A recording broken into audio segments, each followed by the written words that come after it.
Perhaps we need some outside universal threat to make us recognize this common bound. I occasionally think how quickly our differences worldwide would vanish if we were facing an alien threat from outside this world.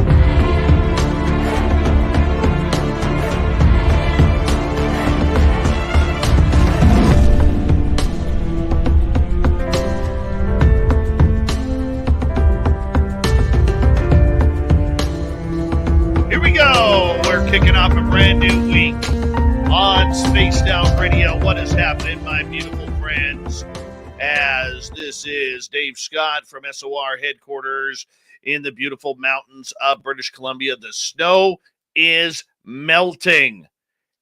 Yes. Finally, I am 1 month away from going to look for Sasquatch. Well, I'll be in Vegas in a month from now. So will many of you. But 1 month and just a little bit.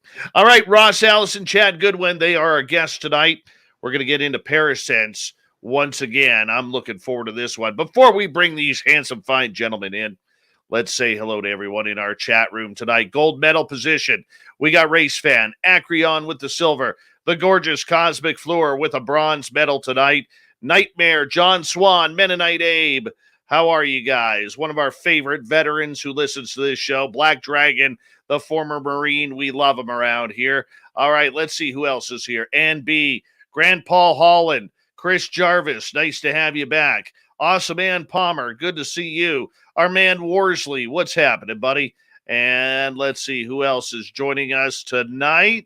Scrolling on down, and who's the next one? The gorgeous Kathy Evans.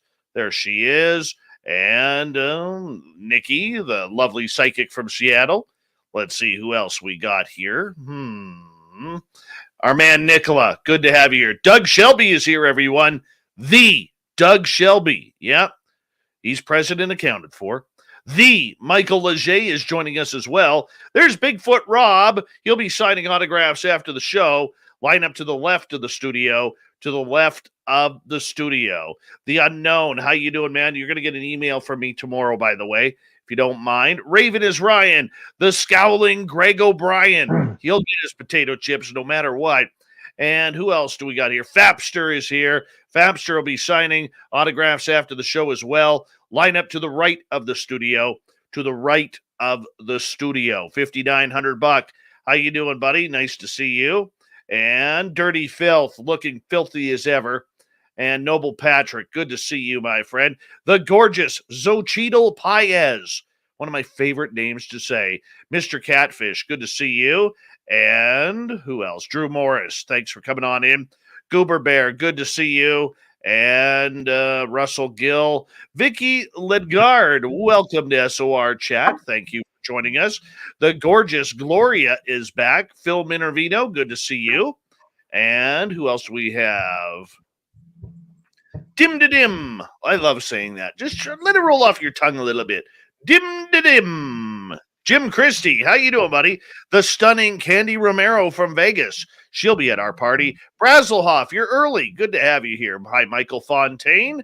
Thank you for coming on in. Penman, Uncle Dale and his Power Stash are here. Remember, if you're in Austin, Texas, and you see Uncle Dale, rub his Power Stash for good luck right through tax time. Boom to gorgeous Bama. There you are. And Michael Darling, good to see you. And the fedora-wearing John Hudson. Let me just get the old radio side going here. Oh, there we go. Boom. Just like that. There we go. And Pine Island Research, Obi Flett, good to have you guys here. Thank you so much for joining us in our chat room. And let's see here. Who else we have here? And I think we're pretty close to done. Robert Garcia, thanks for joining us. Remember, the Super Chat is open. It's a great way to support what we do on this show on a nightly basis. Thank you to all our regulars. Don't forget to hit that thumbs up, ring that bell, and if you haven't already, hit that subscribe button as we continue to grow very, very nicely around here. We are aging like a fine wine with our subscribers. And a big thank you to everybody who is going to kick off the week. Remember, for those of you wondering, the store is back open. We got the issues figured out. So if you want to go get some swag, go to spacedoutradio.com. And of course, where else are we going here? I don't know. Well, Chad, I'm going to mute you for a quick second. And Al, how are you? Nice to have you here. Do me a favor, everyone. Horns up. Let's rock.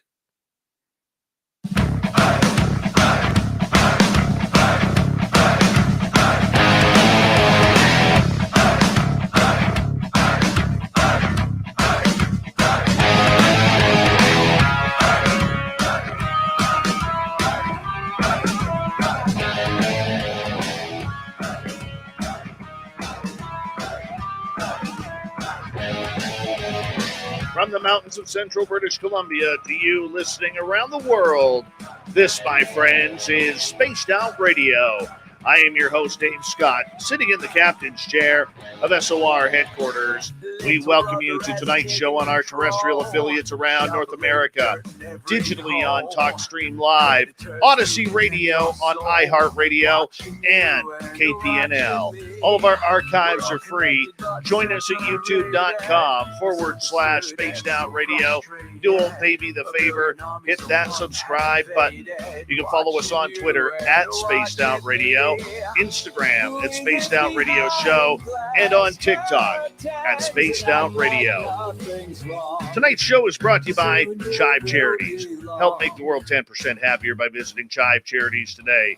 You can find them on our website.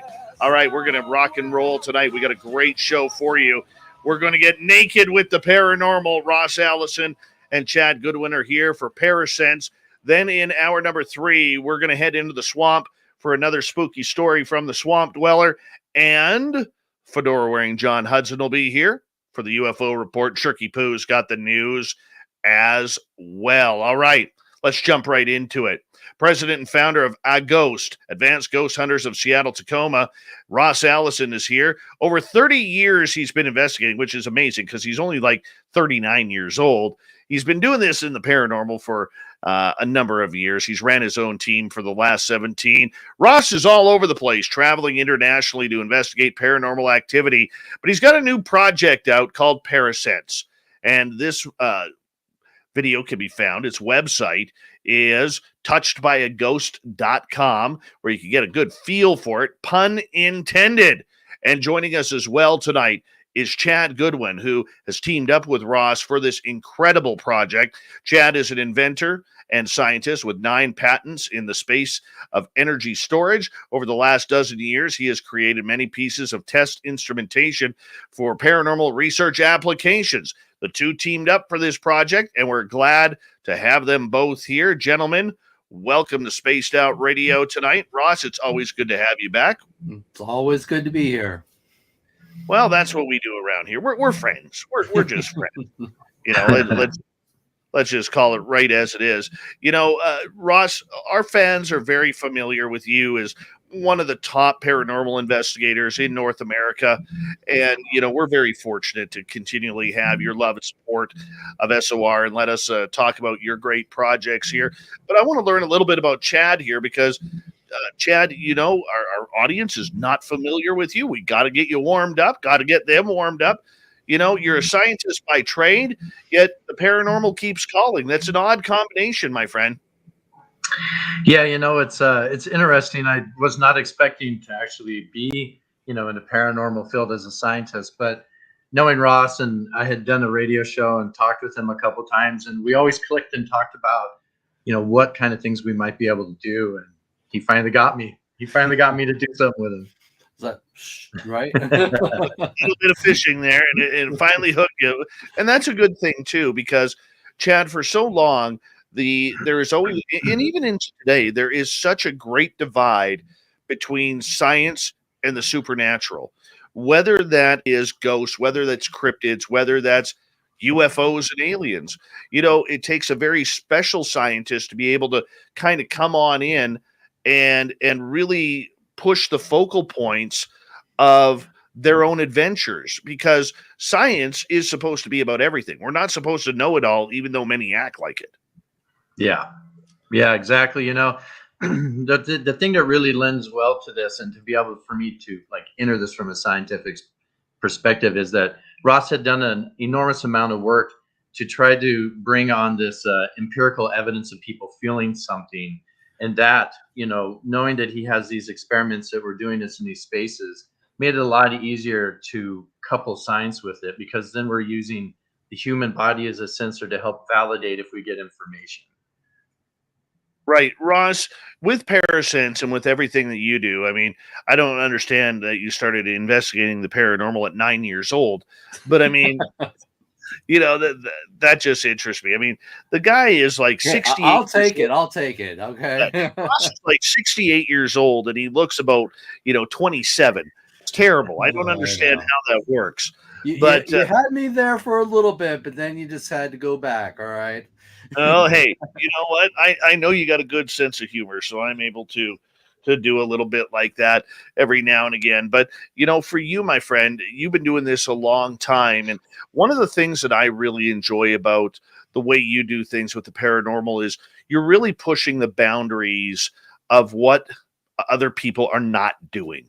You've taken this, like, I look at the paranormal as a giant stereotype, Ross, and we've talked about this on our YouTube show, The Angry Ghost Hunter, where everybody is doing the same thing. Why do you continue to try and think out of the box for paranormal research?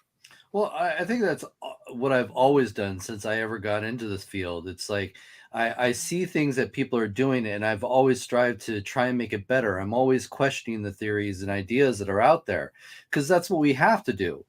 We have to have a better understanding of what's happening in the paranormal world. And unfortunately, there's not enough people out there that are willing to think outside the box. As we've talked about in the past, it's become a situation where it's monkey see, monkey do, and everybody's just imitating everybody.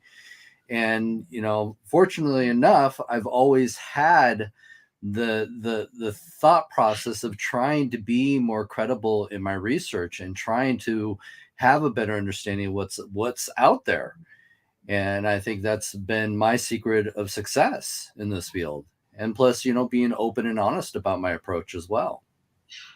Right. And Chad, that's going to make it easy to work with somebody who wants to push the limits, take it where it hasn't been taken before. I mean, that's got to be refreshing. When he first told me what was going on, I got to say I was a little bit taken back, because he said, how would you prove if somebody was touched by a ghost? And I put out a whole bunch of ideas, and I was like, well, maybe we could do this, maybe we could do that. And then he like stops and he's like, okay, well, let me tell you something. The subjects doing the tests are all naked. And I was like, oh my goodness, what are we talking about here? But then after he explained to me what he was doing, and I went out and saw, firsthand the methods, the way he thinks about setting it up, and just everything about the space, it made sense. That's when I was like, all right, I get it, because one of the things I keep saying is we could collect a bunch of data all the time. And, things could be happening in the space. But the problem with doing that is you can't really discern what data is good and what data is bad. But if we have a person there and that person has an experience and you can couple that, it's kind of hard to not say that data probably is significant. And I would agree. I would agree with you guys on that, because I mean, you have to be able to push the limits. Give you an example of something that we kind of tripped over in the UFO world is that Fitbits and smartwatches that are recording data about your sleep may actually show alien abduction when you're awake in the middle of the night. Yeah, because you can go back and look at the data. Yeah, and you could see that there was movement, or that you were more conscious. Absolutely. The funny part about it is, as far as we know, there are no scientists checking into this. even though there's probably 10 or 11. Dave, he's working with me right now, just so you know. Yeah. Chad, do you want to talk about some UFO stuff here? Never mind. Parasense is already filmed and all that kind of stuff. But hey, Chad, I got a thing for you. No, but seriously though, I think that there is always room, and it's like the military said when all of a sudden they put in this new radar for the F-18s and they started being able to track these tic tacs. I mean, it's the exact same thing. Technology is always improving, and we have to try and push the limits on what other people are not doing, because look, the complete way to idiocy is keep doing the exact same thing over and over and expecting different results, Ross. I know. And that's the biggest problem we have in this field is they're using, unfortunately, the worst kind of equipment to validate their beliefs in the paranormal field. And well, wait. No, I would say, Ross, we've had talks before though. The instrumentation probably isn't bad. The fact that you can't log data and then connect in time what's going on with anything is what makes it weird, because you can only empirically see that a light went off while you think something happened, right? That's what. True. Yeah. So while you guys are putting this together, Ross, let's start to learn a little bit about Parasense here, because this next couple of hours is going to go by very, very fast, as it normally does with you. How did you come up with the idea of Parasense, and what is it? Well, Parasense is a term that means that your body is experiencing something that can't be explained, such as a touch, an invisible touch, the chills, a static feeling, or a scratch. It's just these experiences that you feel on your body. So that's where we came with the term Parasense. And what started it all was the fact that I had quite a few cases throughout my years of doing this field where a lot of people have said that they've been touched in different ways. So it could be positive or negative. And a lot of these experiences that people have, you can't really, prove them, because it is such a personal thing. And it was about 6 years ago, I had a young man reach out to me and said that, while he was doing some construction work in an abandoned brothel, he said that something groped him. And again, it's, I've heard these stories before, but it really got me thinking. It was just like, how do I prove these experiences that keep coming, to my door, and I just have to take their word for it? And, for me, I'm always trying to make these experiences valid and try to find some credibility to it. And it just really got my gears going. I was just like, well, if I was going to try and prove that this guy was touched, obviously I'd have to do some sort of experiment in the brothel, leave him alone there. And then I got to thinking, well, if I'm trying to prove touch, I would probably have to have him naked. Now, is he willing to do this? And I asked him, and to my surprise, he was like, sure. And it just kind of went from there. I had a willing subject to get naked, to sit in this brothel. And I set up all these different types of experiments while I was there. And I was getting some interesting readings. And one of the things that I've been working with for the past 20 years was a Spectre system that I put together, which used a bunch of sensors to monitor the environment. But it was still limited information that I was getting. And I'm always thinking about, if I'm going to present any evidence out there, I always have to think, well, what is a skeptic going to think? Or what is somebody in the scientific field going to think? And can this be enough to open their minds? And I just realized that there still wasn't enough data. And that's when I realized, well, I had talked to this guy on a radio show, and he did a science radio show, and we really kind of hit it off. And I thought, well, maybe I'll just get his opinion and see what he would do. And that's how me and Chad connected, and it just kind of took off from there.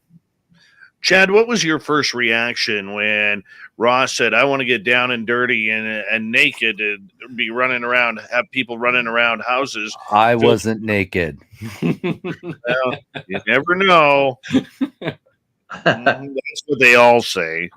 I know. I keep asking when it's his turn, but he keeps telling me no. Nobody wants to see that. So Yeah, everybody turn it off. What was your reaction, Chad?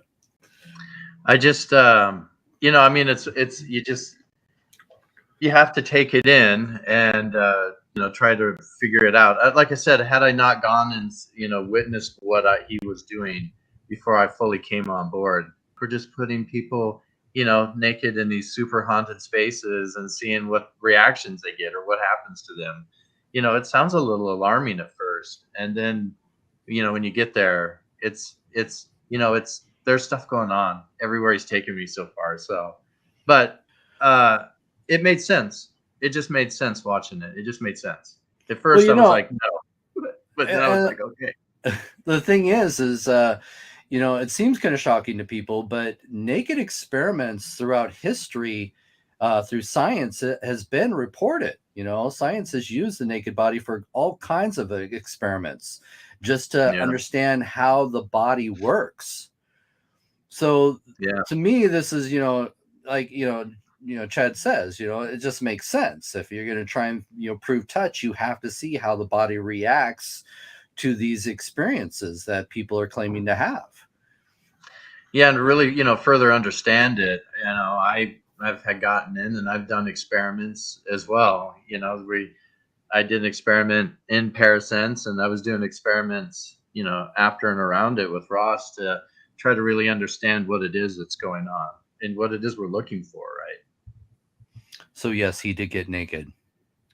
Yeah, you know what, Ross? I'm gonna just throw this out here, okay? Because when we had you on a couple of months ago, where we delved into this subject a little bit, there were a lot of I shouldn't say a lot, but there were a number of negative comments from the public, saying, isn't this, something perverted that is, almost pornographic, that is taking the sense of studying to a different level. And I'm sure you've heard some concerns from other people because this is so far out there and against the norm. How have you been able to change your critics over? Well, the first thing I always ask people, when they question the research that I'm doing, I said, well, okay, well, let's switch sides here. If I was to give you the challenge of trying to prove touch, what would you do? And a lot of people stop and think about it, and they're like, okay, yeah, I guess I kind of get it. If that's what you're really trying to prove, then you kind of have to see exactly what's going on in and around the environment, especially with the subject. And I think that's the question that you have to ask people. It's like, okay, I'll give you the challenge. You prove touch to me. What experiments would you come up with? And if you're trying to be scientific, anybody in the scientific field will tell you, like Chad, it's just like, yeah, that's exactly what I would do too. Mm-hmm. Yeah. So why do you think people out there, Ross, are so timid towards something like this? Well, I'm kind of surprised because you're also looking at a time where, Naked and Afraid is a television show. If you're not familiar with it by now, that's been on, 15 years. So nudity on TV is no big deal now, for a show to last that long. But then you're also dealing with the fact that, people have made nudity a sexual thing or even shame. Like, you're supposed to be ashamed of the fact that if you're going to be nude publicly. And that's sad because that's just society and people using whatever religion or anything like that to kind of look down upon nudity. But you go to places, in European countries, nudity is not a big deal. You could see naked people without any censorship on TV. Everything will be shown on regular TV. And that's not a big deal for them. But here in America, we really do push shame on people. Yeah, and I think it's a North American thing, as really per what you're saying. I mean, in Europe, this would be nothing. This would be mainstream television. Exactly. I mean, that's kind of what it is. But is it more the sense that, it's uncomfortable for people? And you're putting people who are, I mean, you had volunteers test subjects going into this. You're putting people in a situation where when people like me think there is no way in hell I'm ever going to do that. There is no way that I'm ever going to put myself in that situation. And then all of a sudden they start feeling embarrassed for the people who are doing it, who have signed that contractor, their ability to do this with you as a test subject. Do you feel that might be it? Well, maybe with some people, but there's people that feel that way just to see somebody even dressed alone in a dark, scary place, and you see their fear kick in. I think we all have that sense of like, oh gosh, I feel sorry for him, because obviously he's crying in the corner now. So yeah, we I guess we all feel that. But I reassure people that we're not making anybody do anything that they're not comfortable in doing. We do not force people to do this. They do it at their own free will, and just because they're curious themselves as to what's going on. Very true. Yeah, very true. and Chad, go ahead. We got 2 minutes. if you pay attention to, like, in Parasense, we have a little buzzer. So if they get uncomfortable and they need us just to be done with the experiment, we can end them at any time. No, and I understand that, Chad. I'm very curious with your sense being a scientist. I mean, and we'll get more into this in the next half hour when we go into Parasense a little bit more. But for you, how did your perceptions change from a regular ghost investigation to what you see with Parasense? Well, it's it's one of those things where when you're put into a space like that, and I guess what you were kind of asking was, when you put someone naked in a space like that and you put them at the edge of their fight or flight, that's where you're at inside there, because it's dark and it's scary when you're doing these experiments, and you're heightened out, like you're constantly looking around, you can feel it. And that's where the magic starts, I think, to happen with people, is when they're heightened, their senses are so heightened that they're experiencing everything around them in a different time of mind sense, right? And that's going through that and then finding data that's lined up with those experiences. I'm excited to keep going. I want to do more. We have more experiments to do. Yeah. Mm-hmm. How did you find the subjects to do this, Ross? I just asked. I asked anybody that I knew. To be honest, I've asked members of my ghost hunting team to see if they'd be willing to do it. If I have a subject that's willing to do it, I'll say, do you have any friends that are willing to join you? So at least they're comfortable with that as well. And that, tends to happen. They'll have a friend with them that they're comfortable getting naked in front of, and they'll trade off, to do the experiments. Because we do want people to feel comfortable, doing this. Absolutely. And when we come back from the break, we're going to learn more about the test subjects, what you guys did, what kind of results were you getting in regards to this? Because look, there is the old-fashioned way of paranormal investigation, and then there's ways to press the field to try and create something new, something different, and maybe advance the subject further. That's what Parasense is all about. We're going to learn more about it tonight as we continue on with paranormal investigator Ross Allison, scientist Chad Goodwin, and their brand new project called Parasense. You can find it on their website at touchedbyaghost.com. I would suggest you check it on out. It's going to be a good one, good entertainment, and that's what you want. Spaced Out Radio continues with the second half hour right after this.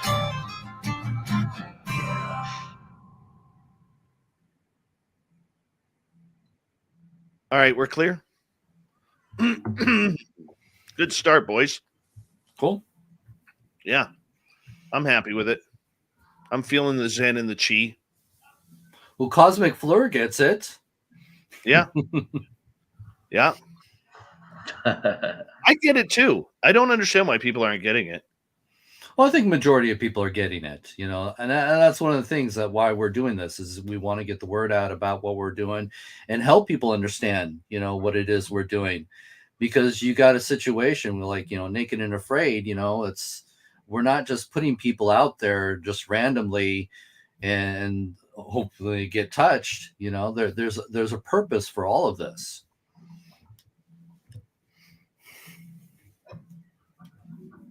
Very cool, man. Very cool. We got about 4.5 minutes here, boys.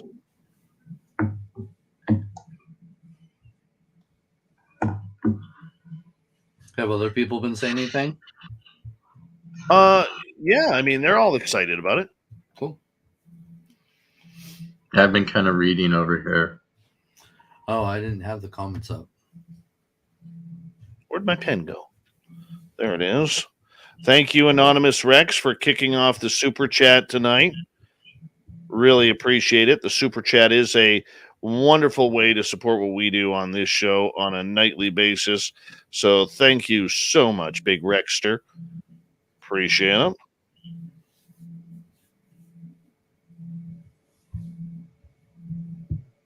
There's a humming sound coming through.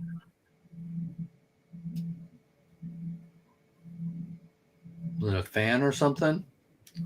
Mm-hmm. Oh, maybe. There we go. There we go.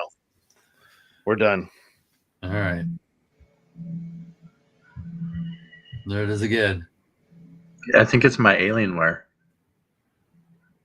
Is that what it my is? Laptop. Yeah, I think it's my laptop. Does it go away if I do this? Yeah. Yes. All right, hold on. Let me see if I can switch over to this mic.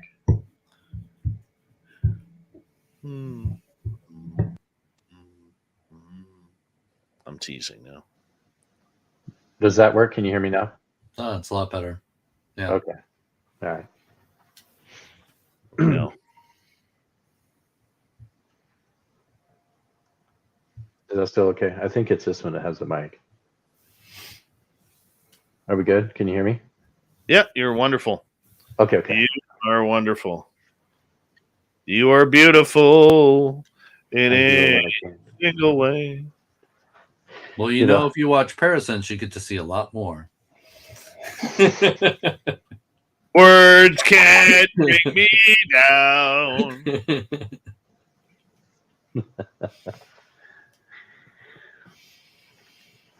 Hey, if we can get him a nice fan club, we could sell him good. I tell you. Nice.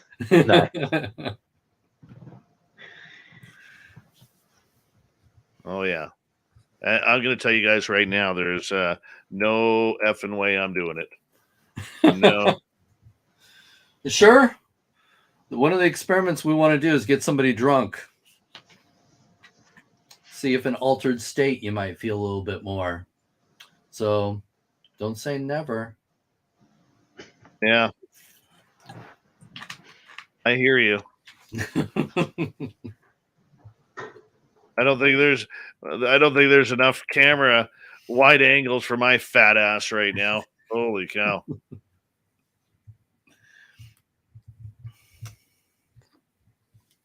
Maybe I would do it. I don't know. Always thinking. That's all we need. That little bit of maybe.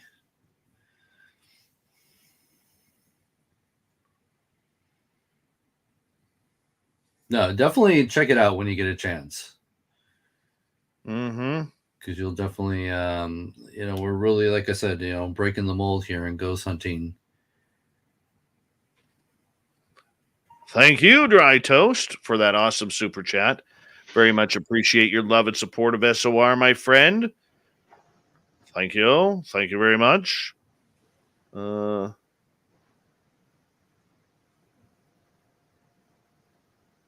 And we got about 30 seconds, guys. Cool. Super Knower, how you doing? Good to have you here. About 20 seconds. Dry toast. I like it. That's the best name in ufology. I mean, in YouTube land right there. Love that name. Dry toast. It's just perfect. All right, guys. 3 seconds. Hold on.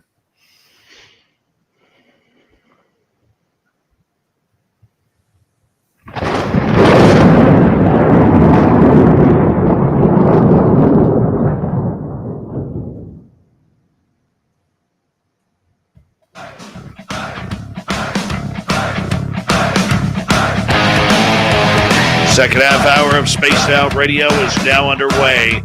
Good to have you with us. My name is Dave Scott. Very much appreciate all of you tuning on in as we put it through the airwaves from SOR headquarters right here in British Columbia, Canada. Hi to everyone listening in, and reminder to you that all of our archives are free at youtube.com/Spaced Out Radio. Just do old Davey the favor. Hit that subscribe button. Our website is spacedoutradio.com. We have a plethora of features for you, including rocking out to Bumblefoot, reading Shirky Poo's Newswire. Check out our swag as well. Follow us on Twitter at Spaced Out Radio, Instagram at Spaced Out Radio Show, and on TikTok at Spaced Out Radio. Parasense is the topic tonight. It's a new documentary put out by Ross Allison and Chad Goodwin, who look into what happens if you are ghost hunting naked. Yeah, hard to believe, but it's going down. And their website, touchedbyaghost.com, really pushing the limits of paranormal investigation and the science behind it. Now, some of you may say, hey, this isn't something I agree with, but you know what? It's one of those things you got to watch to make sure that you are checking it on out and see what it's all about. It's about pushing the field forward. Ross Allison, Chad Goodwin, welcome back to SOR. Yep. It's good to be here. Yeah. Good to have you here as well. Now, we need to understand here for a lot of people, this isn't naked ghost hunting. No.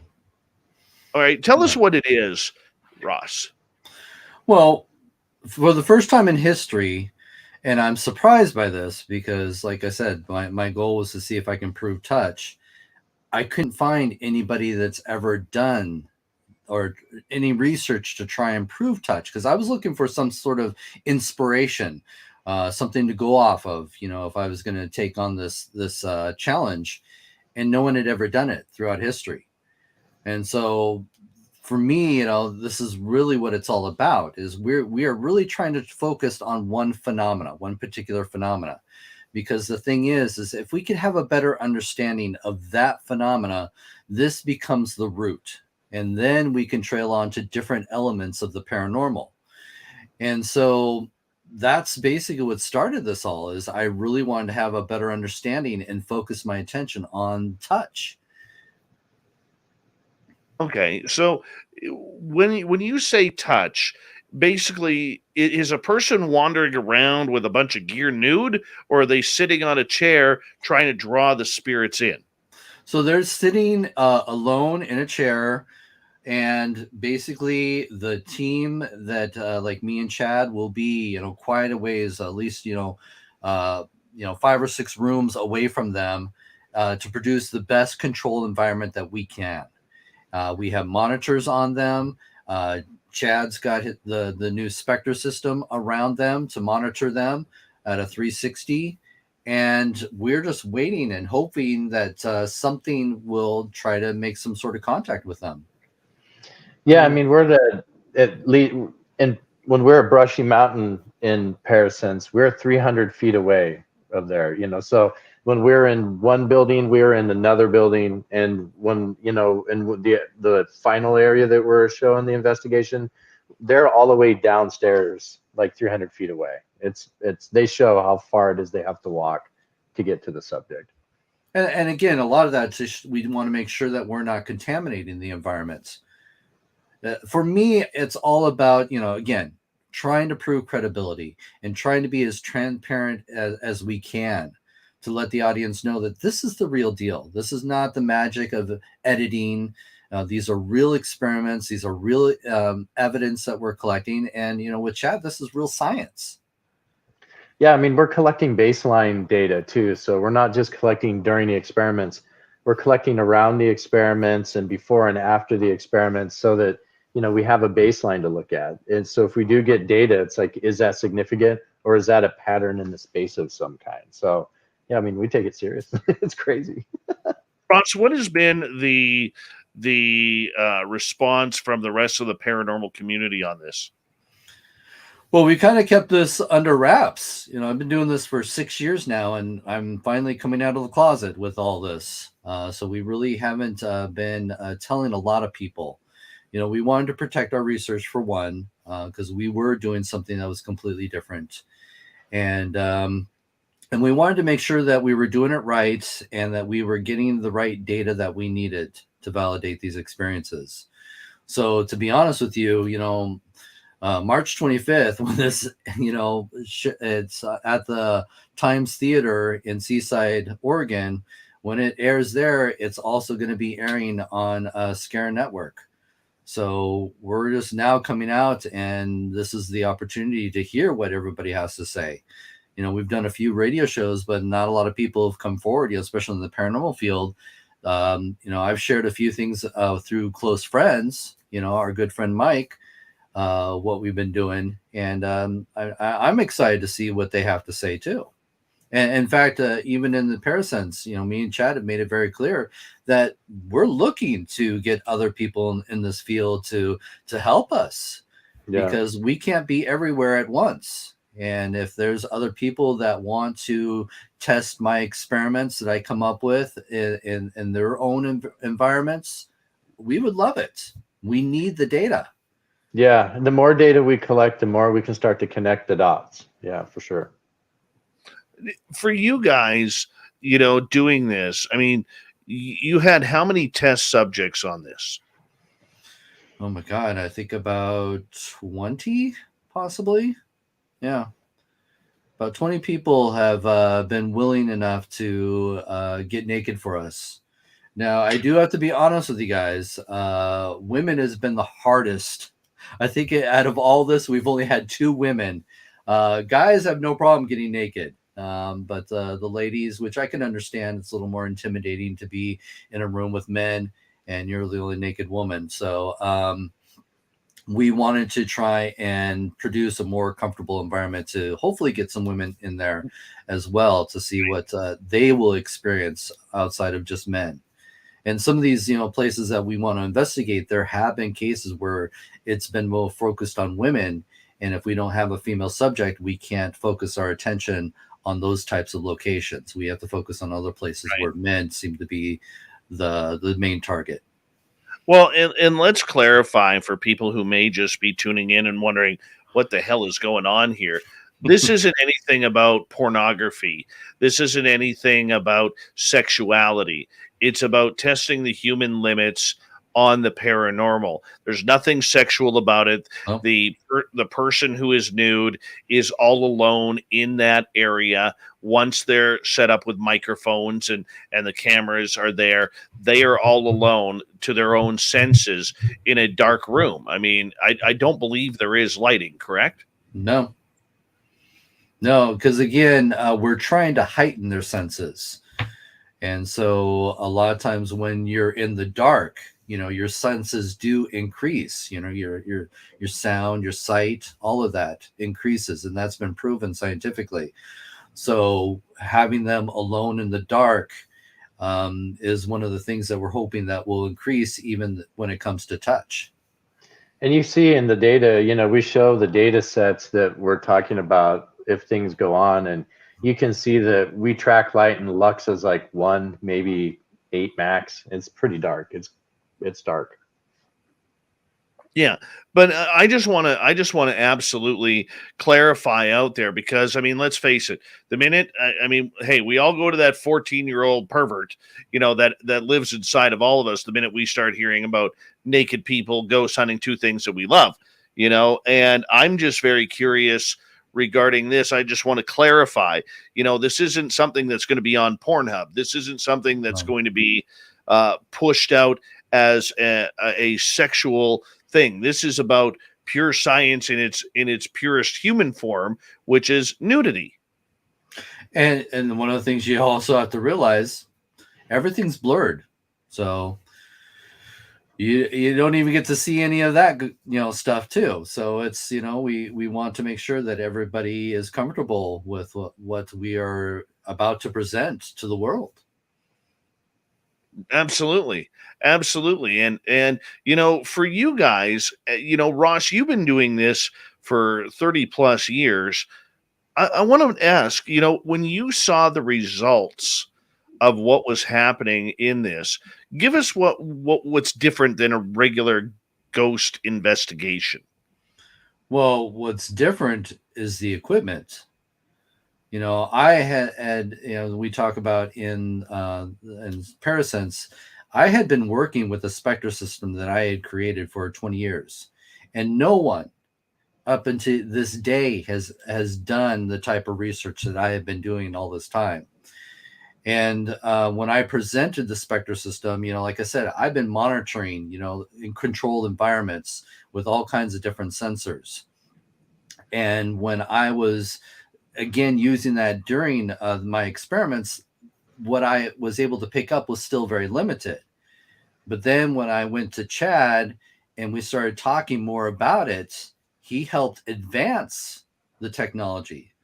So there's technology that's never been, publicly known, that's been used in the paranormal field from day one, and now it's been expanded upon. And I'll let Chad talk a little bit more about that. Yeah, so the whole idea is really to take the work that he had been doing when I watched it, and as the first set of experiments, expand on that. So he had a computer set up that had a data acquisition system, and it was collecting data. But when you only have it in one spot, you're kind of limited to how much of the space you can actually monitor. And so the first set, I added into my own sensor because I had to put one more in, but I recreated his system and made it so it would go all the way around the subjects. And so when the subject's in that space, we're looking at data in every direction. And then what's more exciting, I think, about it, when you collect data, you can then take that data and visualize it. So we were able to take the data, look at the timestamps of what happened, and recreate and animate what is happening with the data. Like we could see what was moving, what was going on in the space, and actually animate that, 3D animate that. And for the first time in history, we're tracking phenomena. We can actually see what is happening in and around the subjects. No one's ever done that. We've made history here. No, and I can what's interesting, I was just kind of reading over some of the comments there. EMF, that was an interesting thing. So I expected we would have got EMF readings, and we had that in the spectral system all the way around. And out there was no Wi-Fi, no cell service, none of that stuff out there. And we were not picking up EMF. Now, I'm not saying that's not part of the phenomena at all by any means, but I'm just saying we were collecting data and people are having experience, but that particular thing didn't show up. And so when we think about that, that means there's more variables than we can just conceive here on this. If we could pick up movement and we could pick up these things, and you can get EVPs and you can get all these things, there's so many variables.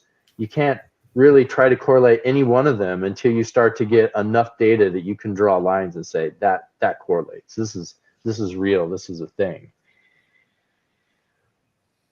Yeah, it just, for a lot of people, it just kind of trips us out a little bit because it's not something that we are used to. And without making or sexualizing everything, I think there's been a couple good comments in our chat room. Normally, I don't take questions until hour number 2, but look, there are spirits out there, whether it's succubus, incubus, or anything like that could potentially in some of these locations come forward and force almost a sexual type of encounter with something like this. Did you think about that, Ross, before getting into this? Oh yeah, definitely. And safety is number one. Like I said, we don't make our subjects, we're not forcing them to be there. And if they want to call it quits, they have the right to call it quits. We basically just we're monitoring them too. It's just not they're just sitting there and no one's watching what's happening. Like I said, we're watching from monitors because we got cameras all the way around them to see exactly what's happening. So if there is something that is going to cause harm, we can be there, right away and assist them. And again, they have the freedom to get out of there as quickly as possible too. So I would never put anybody in harm's way because again, we don't know what we're up against. Very true. Very true. And for you guys, or Chad, something like that, I realize succubuses and incubuses aren't really the scientific, a scientific foray into anything, because you have to try and keep the logic in it all. But do you worry about something like that? I don't know what to expect, honestly. Right now, people's experiences and being able to find any amount of data that line up with human experience. I don't know if I don't know if we can discredit anything right now. We don't, it's, we're just scratching the top of this thing. And there's so many human experiences that, even with that pile of human experience, we have to try to focus in on pieces of it.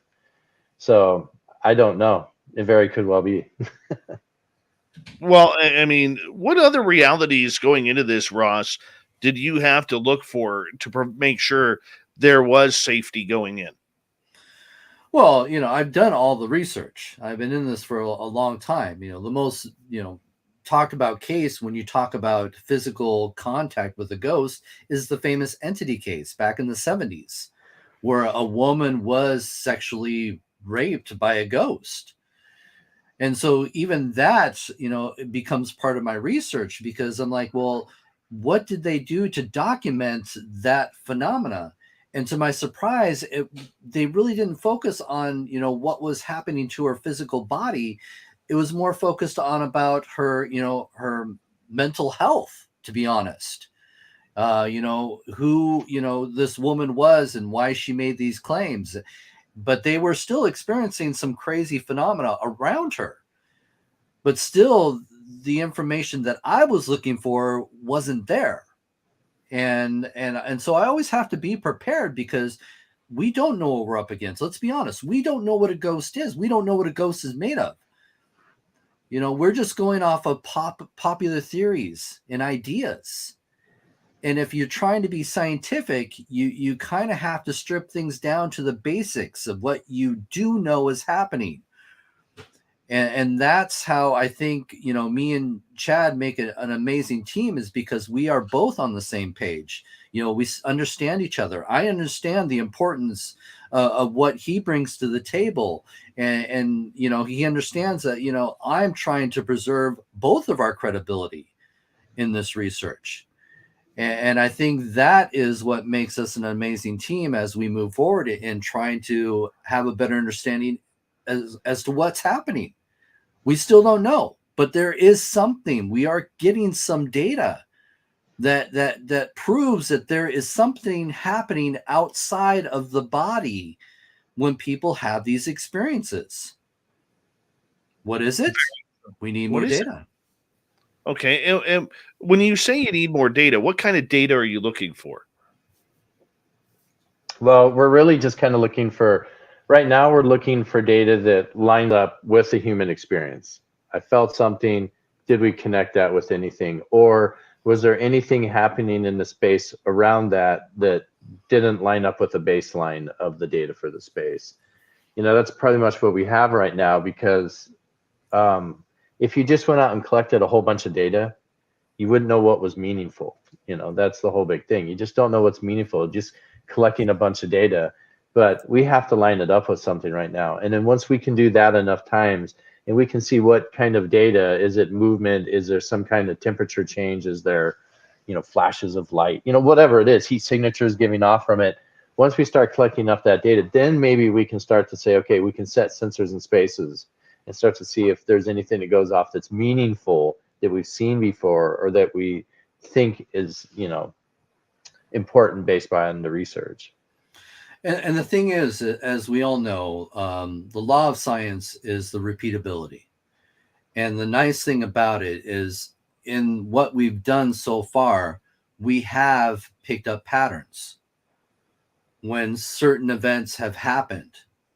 So that right there is a good starting point for us, that we can prove that there's something happening here. Right. What is the end result of the research going into this? What do you want to learn? I think we want to try to learn, how many different ways this can manifest, how many different experiences people can have, and what we can collect. We have to know how it manifests, and we need to collect data to understand that. And like I said I mean, earlier, I'm sorry I sound like a broken record, but I mean, it always comes back to how much data can we get and how can we correlate that data? right. And like I said earlier, if we have a better understanding of the phenomena, we have our root. And this would be possibly the first thing in history that we would be able to go by to help us understand all aspects of paranormal. And that's the sad fact, is like no one's ever really focused their attention on just one phenomena. And that's the problem we have in this field of paranormal research, is that there's so many different variants of paranormal activity, and everybody's been kind of all over the place, dabbling a little bit here, dabbling a little bit there. But we really need to stay focused on at least one thing. And that has been my goal. Touch. How does it happen? Why does it happen? What happens to the body? Those are the questions we need to answer. We got 2 minutes left before we got to go to break. At the top of the hour, Ross, Allison, Chad, Goodwin, Parasense is the topic of the night. What did the people who you were experimenting with go through? What was it different in every sense, male, female, or between the gentlemen? Was there different senses or different results of the experimentation? I'll let Chad take this one because he actually has a story he could kind of tie in with. Yeah, it seems to be very personal. I mean, each person seems to pick up a little something different in the spaces, and while what they sense aligns, like it's either like feel cold, they feel goosebumps, they feel these things. They also seem to like experience things going on around the space that are different as well. And I've had a couple of experiences along this path myself that got physical at times. Yeah. What do you mean? What got difficult for you? Well, I mean, when you're in the space, Well, it's you can different. talk about it because it is in the trailer. So Yeah, I know. I'm just trying to, it's just a different thing. And so you're there, you feel this heightened thing, you're in this middle of this fight or flight syndrome deal. But I kind of took it on myself a little bit to do some. Ross doesn't always agree with me on this, doing some antagonizing. And that's when I got a physical, they got physical. I got scratched. And that was a pretty one of those moments where you just have to collect yourself. And we were pretty lucky, we were able to grab some data on that and animate the data and be able to visualize it. Very true. Were you happy? And for me, I was going to say, for me, that was exciting for the fact that now somebody who I've just brought into this field, he was still kind of questioning what we were doing. I was lucky enough that he was open-minded to join the team, but for him to actually have that physical contact is so rewarding for us in the paranormal field, because now we've built a stronger ally with somebody like Chad that can help us advance ourselves. And what I thought was interesting about it is when that happened to me. Well, let's finish that thought when we come back, gentlemen. Chad Goodwin, Ross Allison, Parasense. Do ghosts like naked people? We'll find out when we return on Spaced Out Radio, Hour 2, coming up right after the break.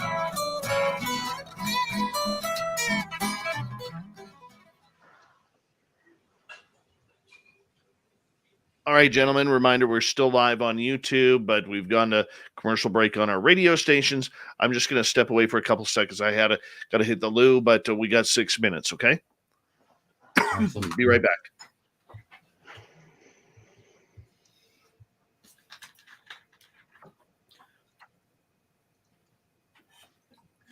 Remind me, Ross. I gotta mention what I was gonna say because it's a little important, and it actually answered. Well, it didn't answer, but it gets to somebody in the comments. Yeah, you bet. Make a quick note so you don't forget it, or is it drilled into your head now? No, I know what it is. Okay, all right. It goes along with what we were just talking about.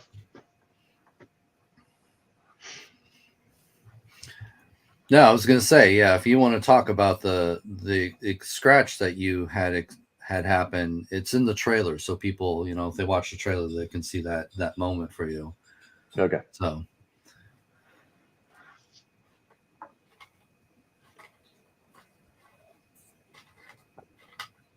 I've never been in like a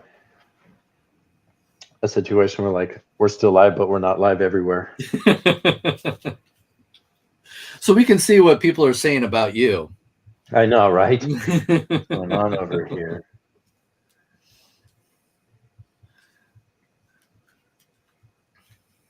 I've been kind of watching over here as everybody's been talking to try to, make sure I'm steering my conversation part around some of what people are saying if I can grab it.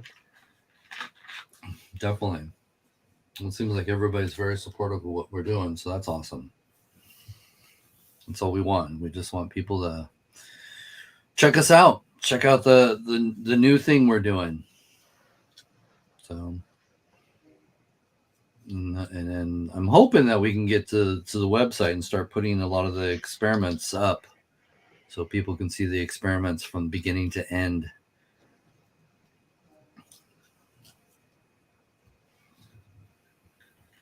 Are any of the people here in the live stream watching this, has anybody go to the Oregon Ghost Conference? I don't know.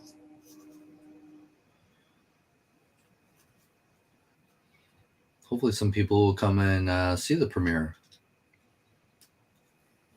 How many people you got coming? 2 people. Just 2 people? Yeah, my mom's going to come. Oh, your mom's going to be there. That's right. She's probably already seen it. Yeah, she's been through the shock, so everything's okay. No, that's good to know. That's good to know. No, my mom's not going to be there, but my sisters are going to be there. So, cool. I got my sisters.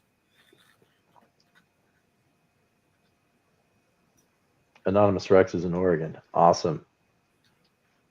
So Nicole has a question. A physical medium circle. Yeah, I mean, we would like to do anything, Nicole. Yeah, totally. I mean, that's the thing is we need to do as many different types of experiments and observe people. I went and had energy work done and had instrumentation out, just to see if that would bring anything as well. Yeah, we're always looking to try different experiments to see if there's certain things that might trigger phenomena. Even if it is psychic phenomena, the spectra system can help us have a better idea about that as well. If people are able to project the energy. And that's the big question, when it comes to ghosts, we have to wonder, is it really ghosts or are we projecting? That is one of the big theories out there, that the ghosts don't exist. We're just projecting this phenomena. So, as long as we continue to do this research, we will have a better understanding and be able to possibly tell the difference in that situation. Yeah, we definitely got to find a bunch of sensors for people too, and figure out how to track what people are experiencing from a physical aspect during this as well. Yeah, Nicole has contacts she can send through me. And give me one quick sec. I want to say a big thank you to both Rex and Dry Toast for the amazing super chats.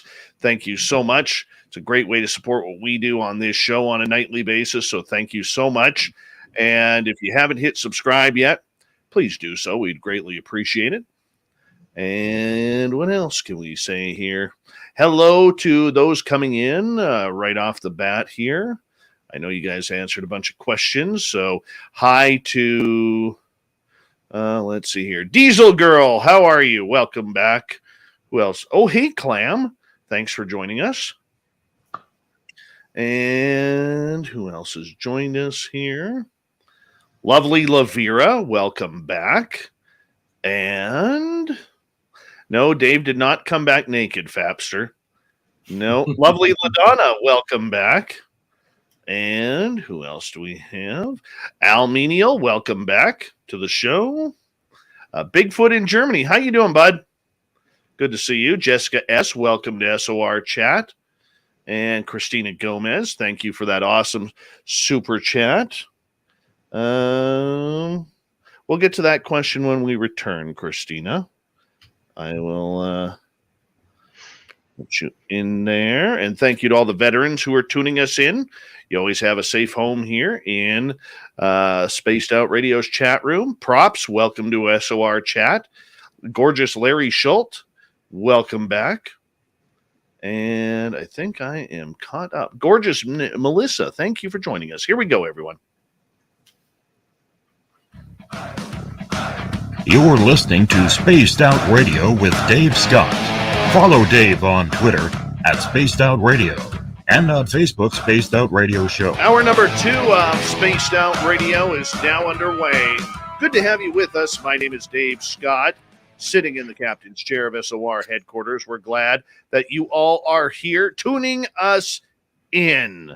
We want to say hello to everyone listening in on our terrestrial affiliates around North America, digitally on TalkStream Live, Odyssey Radio, iHeartRadio, and KPNL. All of our archives are free. Join us at youtube.com/Spaced Out Radio. Just do old Davey the favor and hit that subscribe button. The Desert Clam has set the password for tonight in the SOR Space Travelers Club. Rarissima. Rarissima is your password. Use it wisely, space travelers, as the Clam sets the password each and every night right here on Spaced Out Radio. Our website is spacedoutradio.com. We have a plethora of features for you. Rock out to Bumblefoot, read Shirky Poo's Newswire, check out our swag as well. Follow us on Twitter at Spaced Out Radio, Instagram at Spaced Out Radio Show, and on Twitter or TikTok rather, at Spaced Out Radio. Parasense. What happens when a ghost meets up with a person who is naked?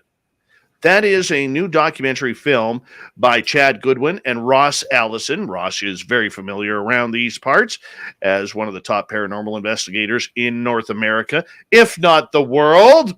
Yeah, I'll go there. I will go. Stop. Yes. You can also find Ross on the final Wednesday of every month with our show on our YouTube channel, The Angry Ghost Hunter. Gentlemen, welcome back, and let's get your website out there. Parasense can be found at touchedbyaGhost.com, and thank you guys for joining us. Chad, right before the break, you were talking about something that had happened to you. Yeah, no, I just wanted to add on to what we were talking about there that, while we collect information when people are naked in the spaces, in this particular incident where I got physically scratched, I was actually wearing my clothes at the time. And so that's one of the things, it was important for us to show. And the thing that, we're focused on using the body as a sensor, a complete sensor, but the phenomena doesn't just happen if you're naked. It also happens if you're dressed. I was fully dressed. Well, that's where a lot of these cases have come from is, people were dressed a lot of times when they're scratched or, pushed. And sometimes, the reasons why we want them naked is because clothes can contaminate the experience. And if you are trying to be scientific in your approach, if I was to present my evidence and say, oh, yeah, they were wearing their clothes, anybody who's a skeptic or, like I said, even in the scientific field, they'll just say, well, sorry, that's not proof. There's too many elements that will weigh against it. Mm-hmm. I can see that. All right. Christina has a question in the chat room. She says, great show, guys. What are y'all's opinions? I can't speak American. I'm sorry. What are y'all's opinions on Skinwalker Ranch, where there appears to be a convergence of both UFOs and paranormal phenomena? I have not personally been there. I know a lot of people have been wanting me to get out there and do some investigations. So I don't have an opinion right now. I would love to go out there. It is on my bucket list. Mine too. I haven't been out there either, but you know, who knows what this research finds? Maybe we find there's somewhere between the both of them happening in this. You know, I don't know. Yeah, like I said, you know, if we could have a better understanding of just this one particular phenomena, that's our route. And that could lead into other avenues of the paranormal as well. All right, let's go over to Cynthia. She says, "This is great. What is the most interesting experiment you witnessed or experienced, and what data supported it?" Well, Personally, for me, it was my scratch. Personally, for me, that was it. And the data that supported it was we could pick up from a couple of different sensors. We were using ultrasonic and PIR, and those both picked up something was happening right around that same time. And it was strange because it was an audible sound as well as the actual physical scratch. And there was somebody else in the space working on part of the experiment, and they heard it as well and confirmed they heard it. yeah, so what had happened was we were actually right in the middle of doing an experiment, and the one of the cameras went out, and we were having problems with the equipment, and so we had to end the experiments. And so Chad, you know, was with our technician. He was sitting there, you know, trying to be a test subject, as you know, just testing the equipment. And she was there, you know, trying to fix things, to figure out what was wrong. And that's when he started provoking whatever was there and got the results. And luckily for him, you know, and kudos to Chad, because he's always having Spectre running at all times whenever, you know, things are going on as we set up for these experiments. And he had Spectre running at that time. And at that moment when he had that, you know, encounter, Spectre proved it, you know. So it was no longer just a personal experience for him, you know, even though he had somebody witness it there too, you know, because they were busy trying to set up for the next experiments. Now he's got the data to validate that experience. And what's really great about it is, you know, we could see we saw the direction, so we're able to animate the direction, and the way the scratch was on my neck was consistent with somebody coming from that, or something coming from that angle and scratching across. So it wasn't just we had data, and it wasn't just we had sound and we had a scratch, but the scratch itself, the angle and all that was really consistent with the way the data looks like it was captured. Yeah. All right, let's go to Gloria here, who is asking, have either of you noticed more activity when people are nude? If so, what is the most common thing that happens? Well, I'd have to say we need to do more experiments. Like I said, this is a totally new thing. No one has ever gone to this level in producing controlled experiments, whether they're clothed or naked. Now, of course, there's going to be more reports of people being clothed, because this is the root of all this research, is people have reported having scratches or bites or push, and they're clothed. Most of the time they're clothed at the time. So for us to now finally be able to do these experiments and get people to be naked, this is all new data. So we don't have enough to validate everything, but you know, we're still collecting it. I would say the most common things that we witness people experiencing is they feel cold chills coming across them, goosebumps happening. You know, sometimes they seem to hear things too as well. So those are also some of the most common ones. I feel like this cold, or this something's there and it makes your body react, but you don't quite know what it is. Well, and the pressure too. People have reported the feeling that pressure, that heavy pressure on them. Oh yeah, I had some of that. I've had some of that in experiments. No, okay, let's thank you for answering that. Thank you for asking, Gloria. We really do appreciate you doing that. And let me see if there's any more questions here from our audience as we continue. Not just yet, but going forward here, you've got the initial set of data with the original experiments. Do you continue the next round of experiments with the same people, or do you need different people in order to see if those different people have the same reaction as the first group? I think it's a little bit of blend of both. So we'll use the same sensors that we used, and as we move on, we'll add more sensors. So we have another, 5 sensors we're kind of looking at right now, and figuring out how we want to exactly program that into the system, or if we make a separate system. But then also, in order to really understand the data that we're getting, we would want to have some of the people from the past also blended with new people, because we would need to see if those people have similar experiences in other spaces that are haunted, or maybe they don't have any experience at all. All right. Looking at your subjects who you were testing, you had 2, 4, 6, 8, 8 people who were volunteer subjects for this. 6 men, 2 women. Let's start off with the men here. How did the men react, or what did you get? Did you get pretty much the same results from the men comparatively, or were they all different? No, I mean, it was a little bit different. We in Parasense, there's a blend of like old experiments, new experiments, like technology wise, like This is we 6 years of research. You got to realize this. Right. yeah, and even when we're doing experiments together, we use some some classic stuff that people are using, and we have to do that because we have to understand, are there things that interact differently? Are we're trying to validate some of the old techniques as well as add new techniques, because we can't discredit all of the work that everybody else has done past and what they see as being results, because if we can line up their results with data and people, we start drawing a better and better picture every time we can add another component that's known to work together. Yeah, and every experience, as he said, is different, and all the experiments that we do are different as well. I've got over 100 experiments that I've written up that I haven't even done yet. All right, let's move on to a different question here. This one from Mennonite Abe, who asks, what variables have you introduced to the experiments, Ross? Well, I think a lot of it, and I know we're trying not to give too much away because we want you guys to experience it for yourselves.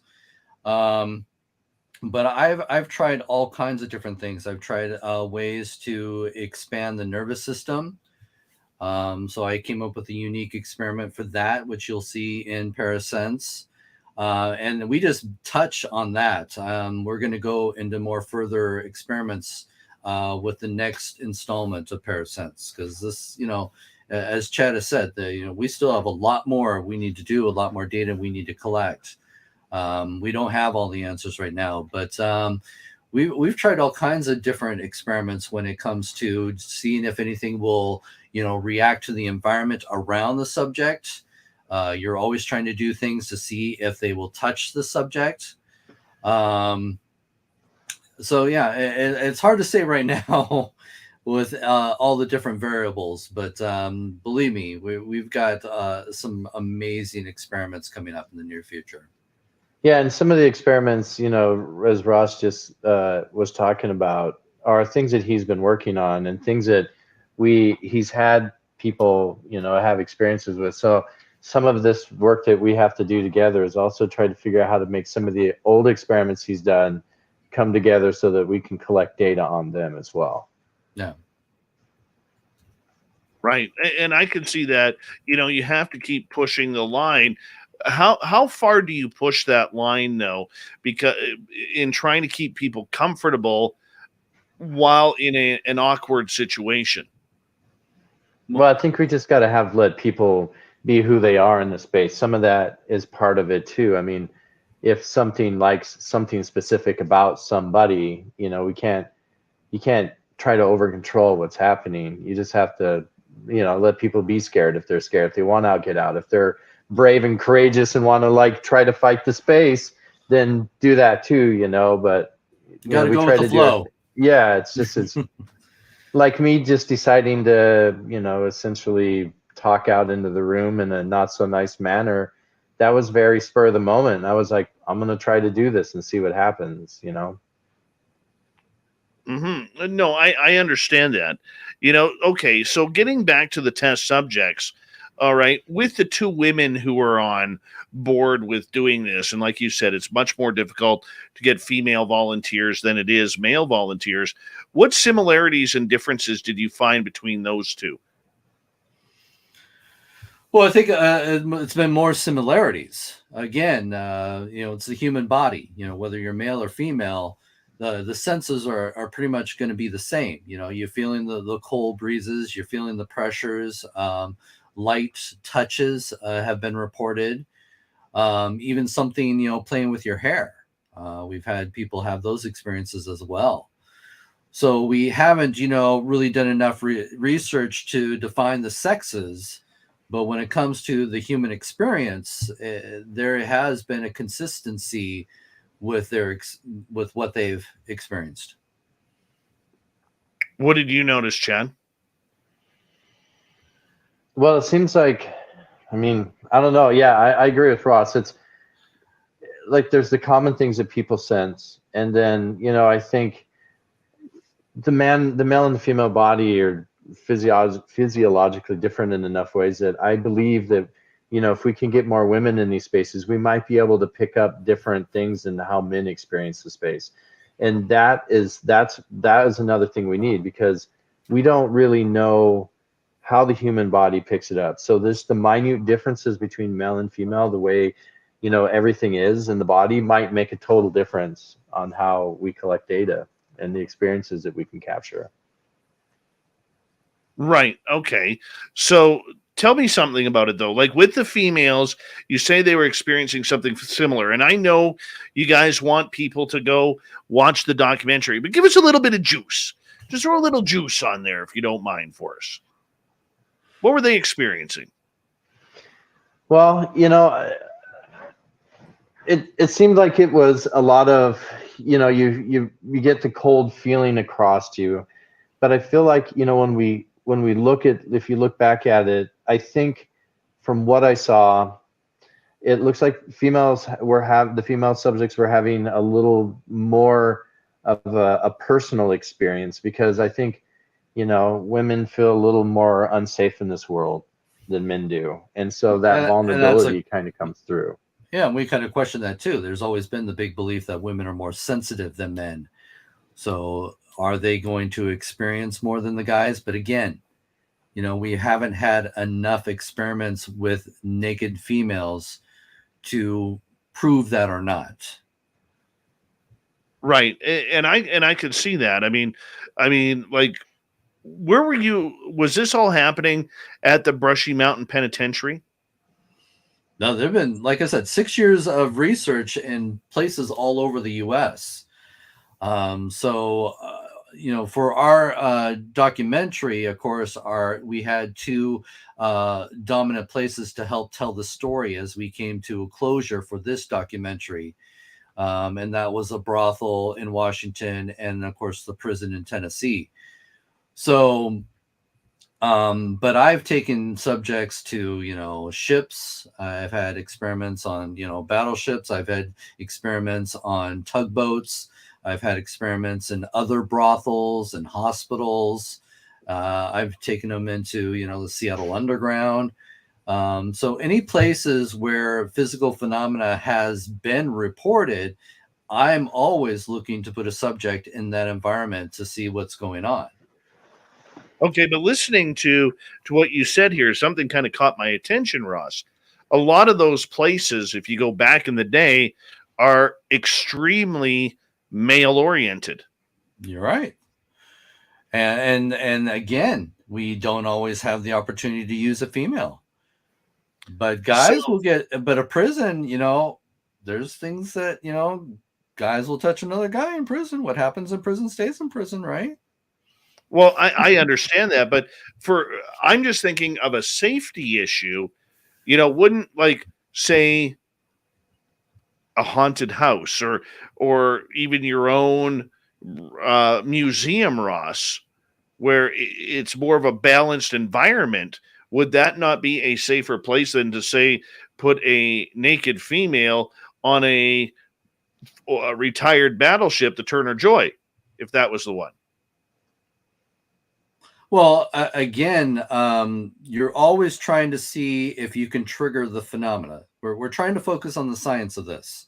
We're not going to, again, they're in a situation where if they're going to be, threatened in any way, of course, we're going to get them out of that environment. Safety is always going to be our number one concern. But if you have a situation where you can set up an environment where you could possibly trigger that contact for science, you're going to want to do that because again, you want to collect that data. That data is so important to help further us in the understanding of what's going on out there. Out of the 8 people who were experimented on over the last, let me get to something here too, because you're talking about safety. The main concern, safety. Going back to Chad's experiments, where it wasn't even an experiment, he was just just seeing what happens. He wasn't prepared to what happened when he was in a prison and he was provoking a response. And what happened? He got scratched. Yeah. So there's a situation where he put himself in a situation where he was provoking for some sort of contact, and it happened. So that right there could have been dangerous. Very true. Very true. Out of the 8 subjects that you used, how many said they would never do this again? None of them. None of them. Yeah. They'd all be willing to do more experiments. Yeah. The one thing, and you see it in our trailer, is the most intense experiment that we ever had was where Nick saw something and it scared him so much that he ran out of the prison naked. Yeah. And he was screaming for me and his brother, like to come get him. And that was part of the story too, because he was brave enough to go back when we returned to the prison. He went back. He confronted his fears and did that exact same experiment. I can see that. All right. As we got about 90 seconds here before we go to break here at the bottom of the hour, you guys overall satisfied with the results from the first round of this? Definitely. Yeah. Oh, definitely. I even when we interviewed Lloyd Auerbach, he even said, what you guys have captured so far should open people's minds, especially those in the scientific field. They got to be going, okay, maybe there is something to this. Yeah, and I was able to talk with Barry Taft too, and let him see some of what we were doing. And I expected pretty good, skeptical, reaction for him, but he didn't give us one at all. So we're getting a lot of big names in this field supporting our research. No, I can totally see that and appreciate that. When do you start round 2 of this? I think we're going to go out in July. Yeah, we're going to start filming in July. I got some more sensors and some more experiments, and Ross has some more, so we're going to come together and do another one this year. It sounds a lot of fun. It really does. And the good part about it is that you want to join us. If it's in Brushy Mountain, yeah, maybe. Can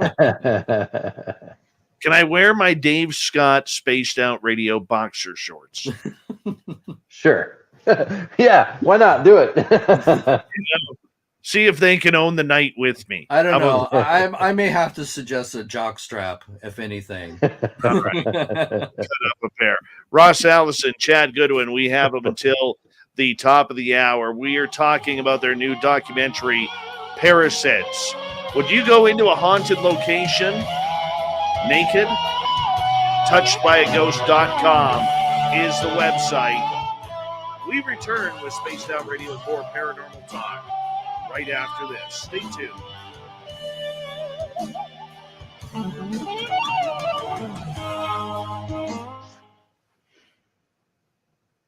All right, that's our next question when we come back, guys. What was the question?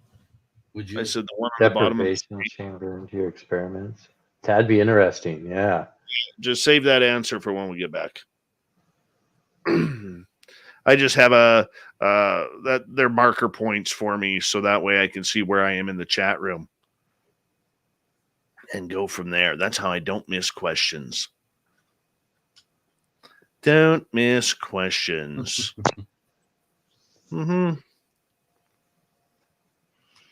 Mr. Catfish says, "I'll go naked. Screw it. I'm gonna die anyway." I know. I saw that. Yeah, we're always open So why to would try you and. go into a haunted location naked? You got to go into a haunted location naked. If you haven't done it, you should try it. It's pretty exhilarating. That was Schwana. Was my comment there? Shauna with a couple of Is X's that on what there. it is? Yeah. Oh yeah. Okay. Sorry. Yeah. Sorry. I totally read that wrong. I guess I missed that one. I'm trying to keep up with what people are saying off to the side, so sorry if I get a little distracted. Yeah, That's I've been all trying, like I said, been trying to make comments during the show too, based around what people are saying. So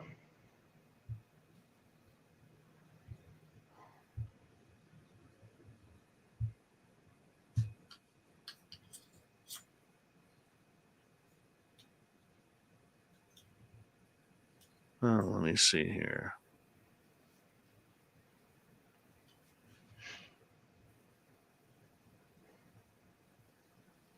All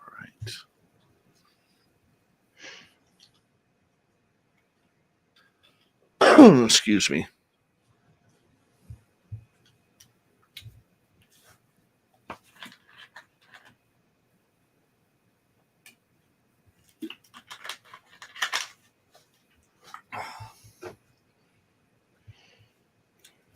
So we'll get you a fan base, Chad. wait, what?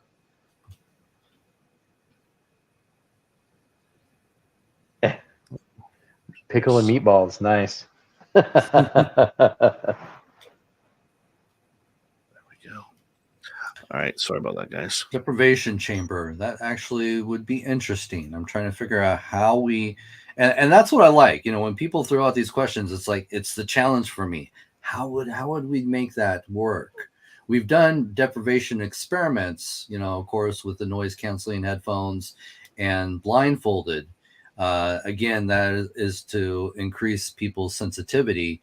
But how would you do a deprivation chamber? I don't know. Ghostbusters. I like it. Because that's such deprivation chamber.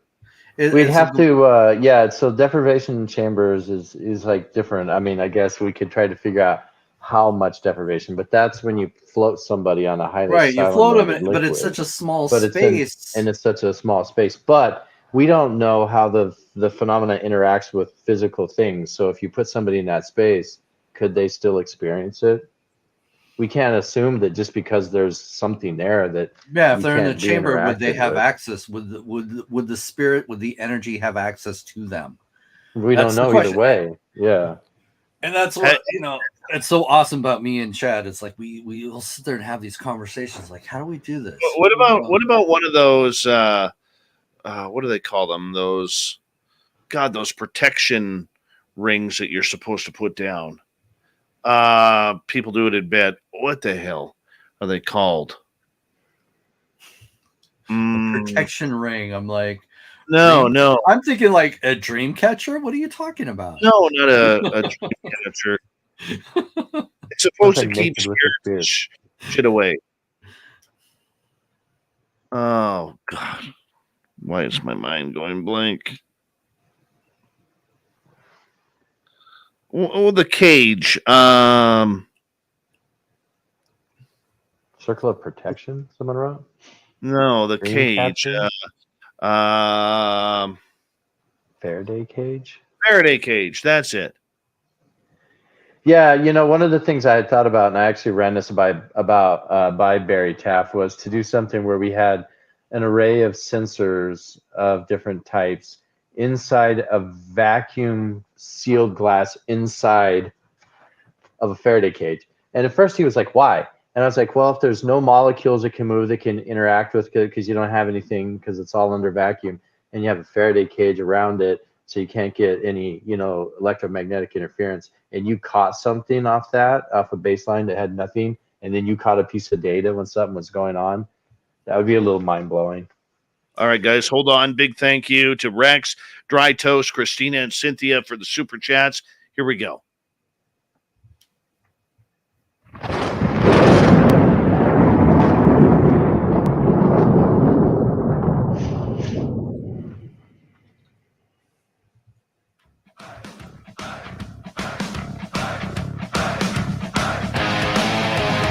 We passed the halfway point of Spaced Out Radio tonight. Good to have you with us. My name is Dave Scott. Thank you so much for taking the time to tune us on in. I want to remind you that if you missed portions of this show or others, check out our free archives at youtube.com/Spaced Out Radio. Do old Davey the favor. Hit that subscribe button. Our website, spacedoutradio.com. We have a plethora of features for you. Rock out to Bumblefoot. Read Shirky Poo's Newswire. Check out our swag as well. Follow us on Twitter at Spaced Out Radio, Instagram at Spaced Out Radio Show, and on TikTok at Spaced Out Radio. For the final time tonight, Ross Allison, Chad Goodwin, they are here from the new documentary Parasense. What's it like trying to have ghostly activity while nude? Their website, if you want to check it on out, touchedbyaghost.com. Gentlemen, welcome back. Always good to be here. Always good. Good. I'm glad. All right, let's start off with Space Cow's question. Could you work a deprivation chamber into your experiments? I think it would be very challenging because you're dealing with a very confined space, and documenting what's happening with the body. And then we can't always assume that whatever we're trying to capture would have access into it. I don't know. What's your thoughts, Chad? But then you just gave all the reasons why you wouldn't try it, because we don't know how any of this phenomena interacts with anything. Right. So, okay, don't get me wrong. I'm always willing to try different types of experiments because, again, we need the data to find out what's going on out there. But I'm always trying to think about, how to capture the phenomena is what I'm always thinking about. Chad's got it easy. He just builds the equipment that surrounds everything. Hey, man, I'm thinking about that's not easy. The cameras. Yeah, you're right. But I'm thinking, how the cameras are going to work, because we got to see what's going on. So that's how I think about things. Very true. Let's go over to Gloria, who would like to know, do you guys record EVPs when this is going on? If so, what have been some of the recordings you've heard? Oh, yeah. You got to understand that when we're doing these experiments, we're looking out for all types of, phenomena that could be, captured. So that like I said, with Nick's experience, he saw something. And unfortunately, we didn't have the camera angled at the area where he was looking, where he saw something manifest that terrified him so much that he ran out of the prison. So there's all kinds of things happening. And yes, EVPs is one of the things that we do document in the documentary. There have been all kinds of crazy things that we've captured through EVPs. And with the EVPs, if you're not familiar with the classes, class A, B, and C, class A is going to be a pretty, well-defined EVP where everybody is clear on what's being heard. We captured those during the experiments, which was pretty cool. Yeah, one of the things too, I'm really interested in this EVP thing. So Ross has played back a bunch of EVPs, and I've been listening for, sound consistencies and what's going on in the space. Well, I was an audio engineer and radio for a bunch of years. So I was listening with that and kind of, trying to figure it out. And I have some experiments, I think, I'm working on that are pretty heavy physics based to try to get to, can we just listen to EVPs? All right, let's move on here, guys. Mennonite Abe would like to know, was there any difference in activity from body type, heavy, skinny, muscular? Not that we know so far. I don't think Yeah. that I saw. How about you, Ross? No, again, I think we just need to collect more data, and this is where it's important, having different types of subjects could give us that information. So we just need to continue to do these experiments, and hopefully we can tell you a little more details to something like that. All right, Witchy in New Zealand would like to know, have you both got naked for the cause too? Yeah. Yes, but Yes, mine I was have. not. Mine wasn't filmed. But yes, I have 3 film. I have some. Well, 2 filmed. I'm doing experiments. Yeah. Yeah. Are you interested in looking into other areas like a swimming pool or someplace that would be around animals that kind of get animals like dogs and they give off good vibes? Cats, well, it all depends if the cat is the cats just don't care, let's just be honest. But have you thought about different types of daily locations rather than haunted locations to try and experiment with this? Well, like I said, I've got a list of well over 100 experiments that I'm looking to try for future documentaries that we're doing. So yes, we for scientific reasons, we definitely want to have various types of data to go up against each other. So I think that would definitely be something we would look into experiment with. I don't know. What do you think, Chad? Yeah. I mean, I'm down to experiment with anything. If we can, again, if you can collect data at the moment an animal has a reaction, you still have that same sensor in place. Yeah. What's off limits for an experimentation like this? Children. I will not do experiments where there's ghost children that are touching people. I think that takes it, to a place that we don't need to go to. So that's one of the things I've had people say, oh yeah, there's this ghost child that likes to touch people. I'm like, I'm not putting a naked subject in that type of situation. We don't need to go there. Yeah. What about sexuality? I'd be open to anything. There's a gym in California where apparently a gay man haunts the locker room and touches a lot of the guys. I'd put a guy in there. Yeah, definitely. Are you willing, Chad? Yeah.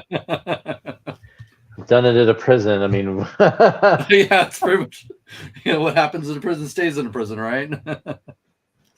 All right. Chris Mo wants to know, do you restrain from shaving before ghost hunts?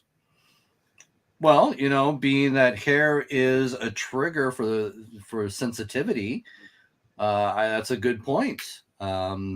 In fact, I even made a comment on one of my subjects when he showed up for the experiments. He actually shaved everything.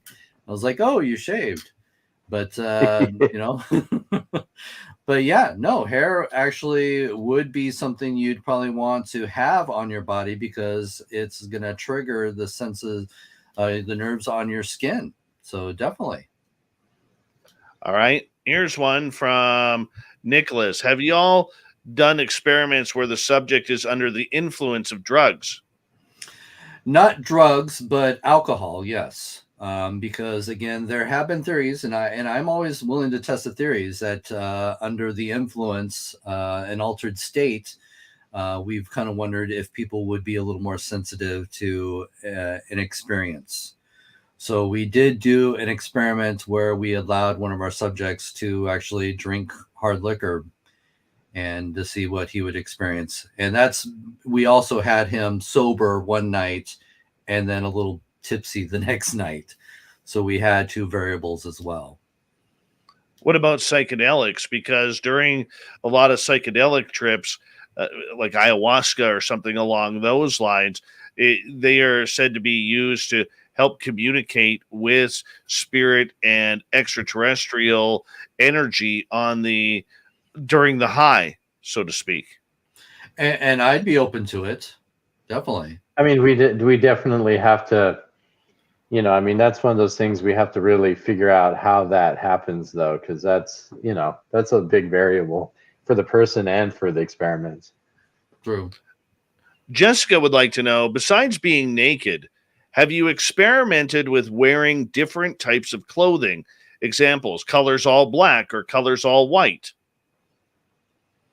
No, we haven't. We have done experiments where people have been, where one subject was naked, and we did a bit of role playing in a brothel. And of course, the other person could be in a more of a Teddy type thing, playing a worker, a woman of the night. And it was an interesting experiment. I've done this a couple times now, but one of the experiments I did, I actually had a husband and wife team, and the husband got naked, and the wife was, walking around him and coaxing the spirit of the other woman, kind of playing off as the role was, this guy ordered 2 women, and that they could both have their way with him. Now he's blindfolded. He does not know what's going on, and he also had headphones on, and basically he felt them touching him. But the thing that he didn't know is I told his wife, "You're not allowed to touch him." Oh, wow. So that was an interesting experiment. No kidding. He got a 2-for-1 sale there. Definitely. Wow. All right. Ross, Allison, Chad Goodwin are here. Let's go to Raz's question. A little bit off topic. What's the difference between a poltergeist and a haunting from your experience, Ross? Well, if you go to the old textbooks, poltergeists are actually telekinetic abilities from a person on the property. So they're referred to as agents. So you have a situation where children going through puberty, stressful conditions. They're also discovering that when there are physical changes to the body, such as menopause or even a pregnancy, that could trigger telekinetic energy that causes the physical disturbances in the environment. Unfortunately, the term poltergeist is constantly being misused in the field of paranormal research. They believe that any time that there's any physical disturbances on the property, it must be a poltergeist. That is not the case. Ghosts can cause physical phenomena as well. If again, going to the old textbooks terms of a poltergeist, it was believed to be projected from a person on the property unknowingly. All right. For you, Chad, what's the challenge of all this from a scientific perspective? Well, it seems to be very wide, and there seems to be a lot of variables, not only in space or the way people perceive it, but, the way this manifests. It's a really big space. I like a challenge, and so this is like the perfect type of thing for me, really. Okay, so what do you as a scientist feel your limits are being pushed to around here? I mean, I'm going after something, typically in science, you kind of know what you're going after, right? Sometimes you find things you weren't expecting, but for the most part, you kind of know what you're looking for, what you're trying to find. And in this instance, we're trying to figure out what we're trying to find while we're trying to find it, if that makes any sense, right? I mean, it just seems like it's so broad. And that's the interesting part is it's like we're trying to find it while we're trying to figure out what it is. And, that's a hard combination. Ross, what's your thoughts? I try not to label things or have a strict idea. I keep an open mind. I just think that there's things we can't explain, and I just want to know. I want more data. I want to have a better understanding of what it is, because I've always been one of those ghost hunters that says, you know what,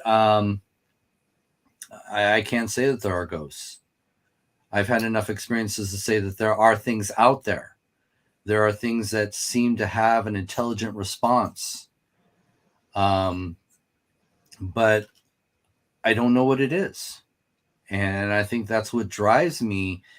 And that's always driven me from the very beginning in this field.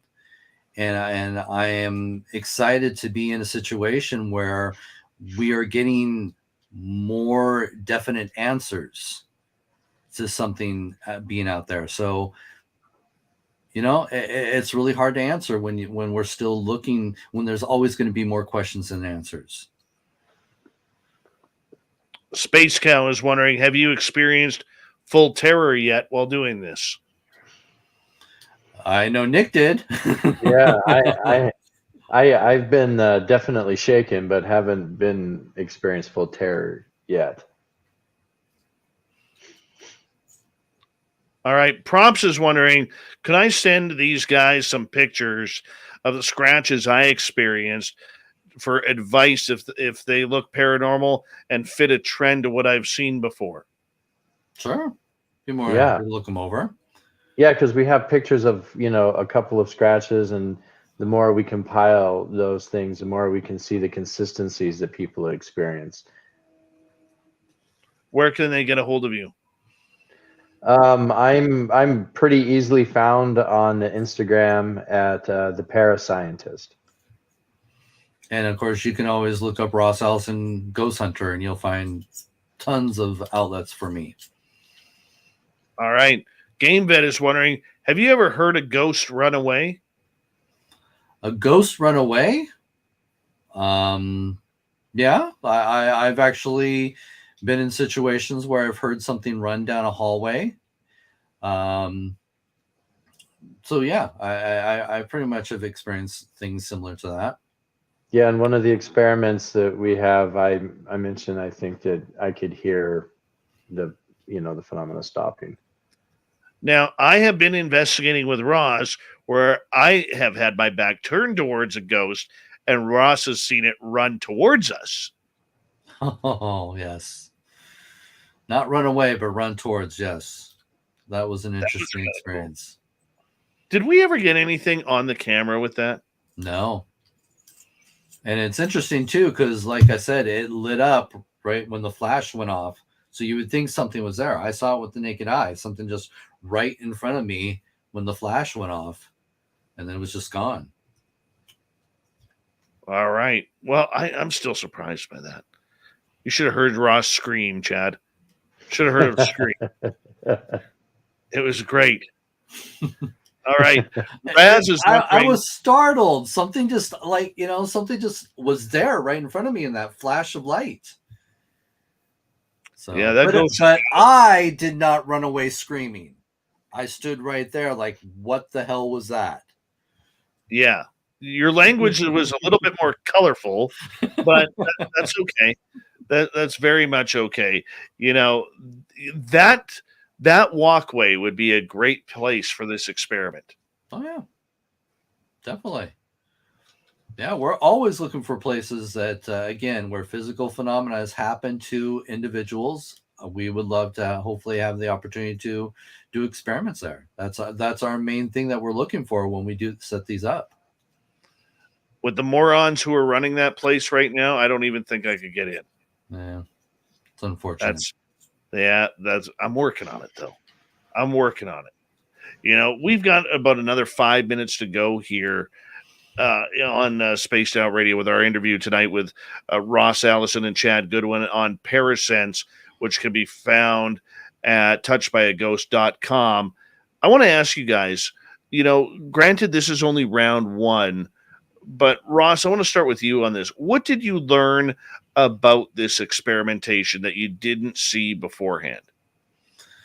Well, one of the things that we've learned, a big thing, was that the phenomena that we are picking up is it happens so fast that most ghost hunting equipment is not going to be quick enough or even sensitive enough to pick up on a lot of this. So right now we could easily, anybody out there in the paranormal field could easily be missing out on these experiences and on the data that could validate their experiences that they're having, because the equipment that we're dependent on is not working for us. Yeah, I mean, some of the stuff that we captured happened in fractions of seconds, and so now Ross and I are trying to figure out how do we collect it even quicker? How do we get even faster sensors, faster data collection, faster everything, right?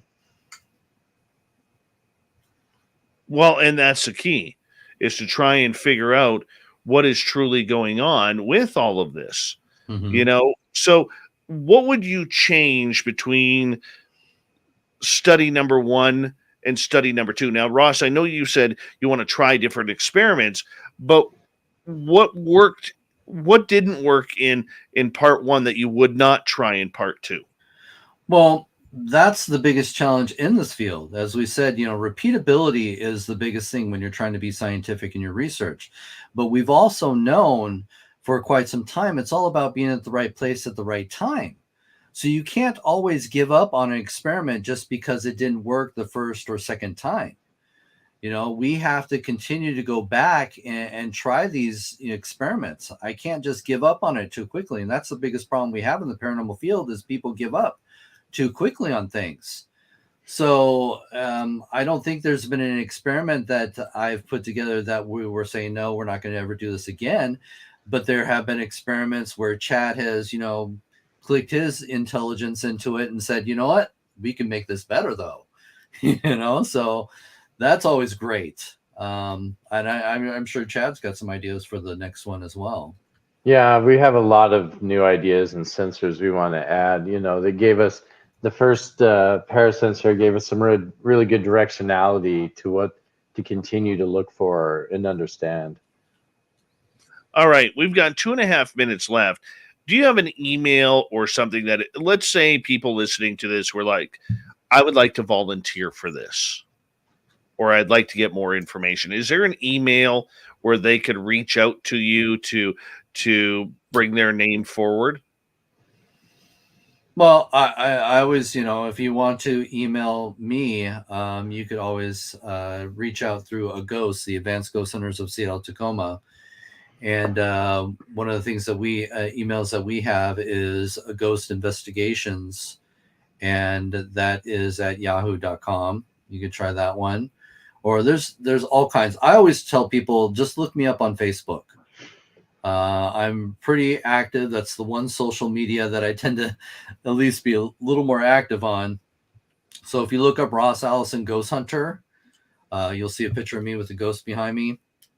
Definitely reach out through me, follow me on that, send me a message through that. I'm always up to date with that. Or again, you can always find me on Instagram at the Parascientist. That works. That works for me, gentlemen. As we got about a minute to go, tell everybody where they can find Parasense. Well, we are premiering at the Times Theater in Seaside, Oregon on the 25th. So we're really excited about that. But also, for those who can't get out to Seaside, Oregon, you can also watch it on the 25th. It'll start airing on scarenetwork.tv. That is awesome. Congratulations, you guys. Seriously, pushing it into a different direction. And Ross, I'm a big fan of yours, and I know you're doing something like this with all good intentions, and because that's the kind of guy you are. And I like the fact that you guys are reaching out, doing something different than what everybody else is doing. So congratulations on Parasense, you guys, and the success you guys are going to have with that. And I look forward to seeing it and seeing number 2 when it comes out, probably in a year from now as well, to see how things have changed. Really appreciate it. Touchedbyaghost.com is the website as we say goodnight to Ross Allison and Chad Goodwin here on Spaced Out Radio. Coming up next, we're going to head to the swamp. Our resident swamp dweller is going to bring us another spooky story. And then we launch the unbiased UFO report with the fedora-wearing John Hudson and his fantastic chin hair next on Spaced Out Radio.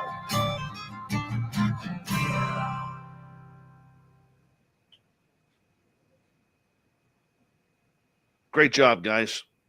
Great job tonight. Thank you. Thank you. Thank you. Yeah, no, I'm excited. Ross, I will take a look at it, hopefully, maybe even this weekend when I'm kind of bored in San Francisco. So, like I said, I would love to if you could watch it and give us a review. We would like to have some reviews that we can put up on the website. So I would love to have... Absolutely. I will do that for you. I promise you. I promised you I would, and I definitely will. Chad, nice meeting you, man. Yeah, it was great meeting you too. If anytime you want me to come on, I'll come on. This is fun. With good solid hair like that, that's a nice salon gel you're wearing there. Maybe a wax. You know, I mean, that works for me. Works for me totally. But I appreciate you guys. They're having troubles finding your account, Chad, on Instagram. Here, let me go and look it up real quick here and just make sure I'm correct. Maybe I'm crazy. Instagram. Let me move over here. Did I get my own thing wrong? Oh, I got it here. Yeah, it's the Parascientist. Yeah.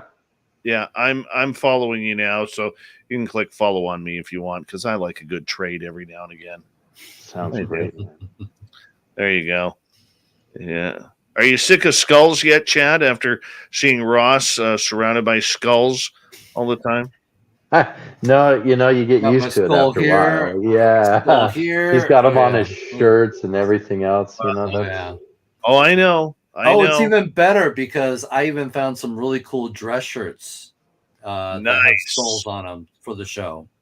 Very nice. Very nice. Real easy, guys. The Parascientist. I found him right away. There. Type that in to Twitter or type in Chad Goodwin. Well, not on Twitter, pardon me, Instagram. You'll find him right away. Right away. Gentlemen, I got to run. I got to get ready for the news. But thank you so much for a wonderful, wonderful show tonight. And Ross, much love to you, my brother. Back at you always have, I always got time for you here on SOR. You know that. Oh, we got the Angry Ghost Hunter 2 coming up. We do. Is it this Wednesday or the following? Hold on. Let me check my I think it's this Wednesday. Oh, my God. No, it's the following. It's a week from now. It's a week from now, the 30th. No. All right. 30th. You know who my guest is right after that? Who's that? Stormy Daniels. Oh, that's right. She's in the paranormal now. Yeah. Maybe she'll do a naked experiment. There we go. Get a porn star to do that. That would be awesome.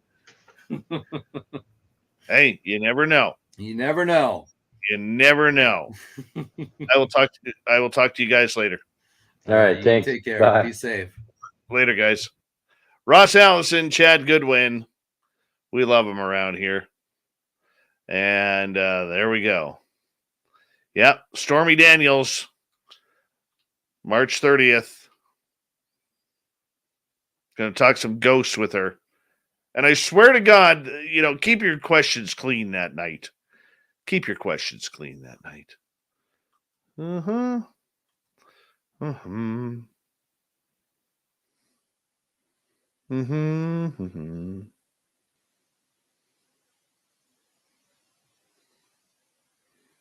There we go.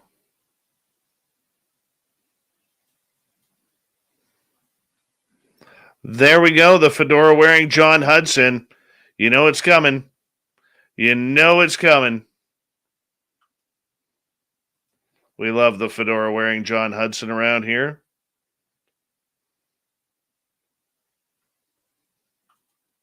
Not enough Merling tonight in the chat room when Merle got here.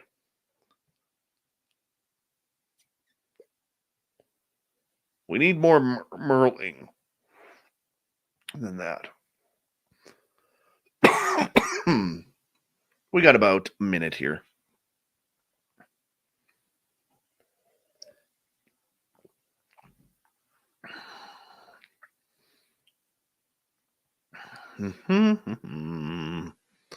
Thank you, Jessica. You're very welcome. Jessica.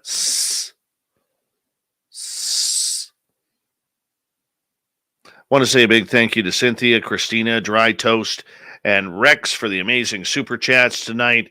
Very, very much appreciate it. You know what, Mennonite Abe? What is really, really weird is I had no idea about Sheep Squatch until a few hours before their show, and I was hearing about Sheep Squatch here in British Columbia. I'll tell you about it after the show.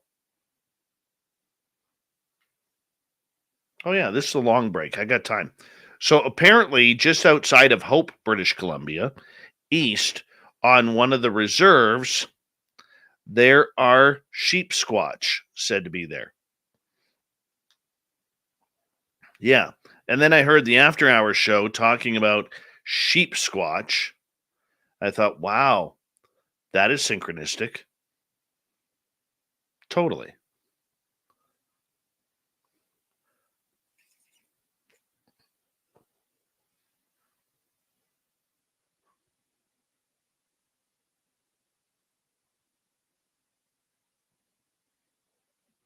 All right, 10 seconds.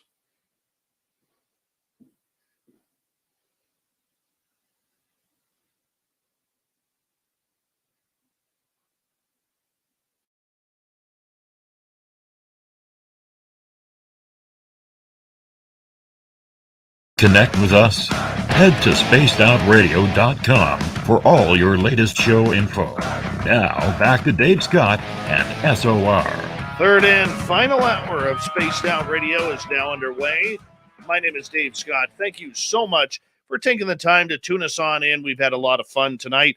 Hope you have as well. Want to say hello to everyone listening in on our terrestrial affiliates around North America and digitally on TalkStream Live, Odyssey Radio, iHeartRadio, and KPNL. All of our archives are free. Join us at youtube.com/Spaced Out Radio. Do old Davey the favor, hit that subscribe button. The Desert Clam has set the password for tonight in the SOR Space Travelers Club. Rarissima. Rarissima is your password. Use it wisely, Space Travelers, as the clam sets the password each and every night right here on Spaced Out Radio. Our website is spacedoutradio.com. We have a plethora of features for you. Rock out to Bumblefoot, read Shirky Poo's Newswire, check out our swag as well. Follow us on Twitter at Spaced Out Radio, Instagram at Spaced Out Radio Show, and on TikTok at Spaced Out Radio. It is time once again where we head off to the swamp. Our resident swamp dweller takes us on another spooky story adventure. Hi, Spaced Out Radio listeners. This is Swamp Dweller. It's time for your nightly dose of spookiness on the show. If you have an interesting encounter or a spooky story that you would like to share, be sure to submit them in at swampdweller.net. You can also find our YouTube channel at youtube.com/swampdwellerreads. Now, let's chill out, relax, and together, let's enter the swamp. It has taken me a while to write up this personal experience for you. Mostly due to just being busy with other things. Though I will admit it's also due to a bit of fear. Not that you would bother me about the story, but about invoking other things to come back into my life. While I won't give you the specific location details, I suspect that a little investigation would lead you to the location. I cannot stress this enough. Do not contact the current owners. Just don't. From shortly before I was born until sometime in the mid-90s, I think 92 or 93, my grandparents lived in a small town outside of Selma, Alabama. The town they lived in was rather well known, due to having several antebellum mansions in it. One such mansion was my grandparents' home. The property had been abandoned and largely forgotten by the time my grandparents had bought it in the 1970s, and my father spent much of his free time restoring the home. I cannot say specifically how long, but I know that it had been empty for at least a decade at the time of purchase. It took my dad and grandfather several years of working on their own to restore the home, as well as adding some new modern fixtures and other upgrades. My grandmother, for her part, filled the home with various antiques, most of which dated around the period of the home. Due to its age, the home was on the historical register, and would later, after they sold it, be turned into a bed and breakfast, though I don't think it is such now. Whatever the case, paranormal experiences seemed to happen weekly there, even during when my grandfather and father were restoring the home. Some stories I remember offhand were his seeing something white and see-through sweep across the front hall one night while they were working on the property. They made sure to double-check everything before locking up, but they never did find anything. He passed it off as the wind catching a painting drop cloth, though he would admit reluctantly there was no wind, and he had not started painting quite yet. My grandmother related hearing footsteps come halfway down the main staircase one day while she was on the hall phone, only to have those steps turn and go back up the stairs slowly. Doors would randomly lock and unlock themselves, various things getting moved around or just went missing in general, and there was an overbearing sense of just being watched in the home at all times, especially in one room at the corner at the top of the main staircase. That room, at the top of the stairs, was the center of the most activity, even though the last owner, an elderly woman, had died in another room. Personally, that room always bothered me. I always felt like something was watching me from it. Something was angry that didn't want me there. Only if the door was closed, could I walk past it. Otherwise, I would go out of my way to simply avoid being there at all. There were 2 staircases that led down the hallway and downstairs. My half-brother related a story from around when I was born, when he was checking the property for my dad one afternoon.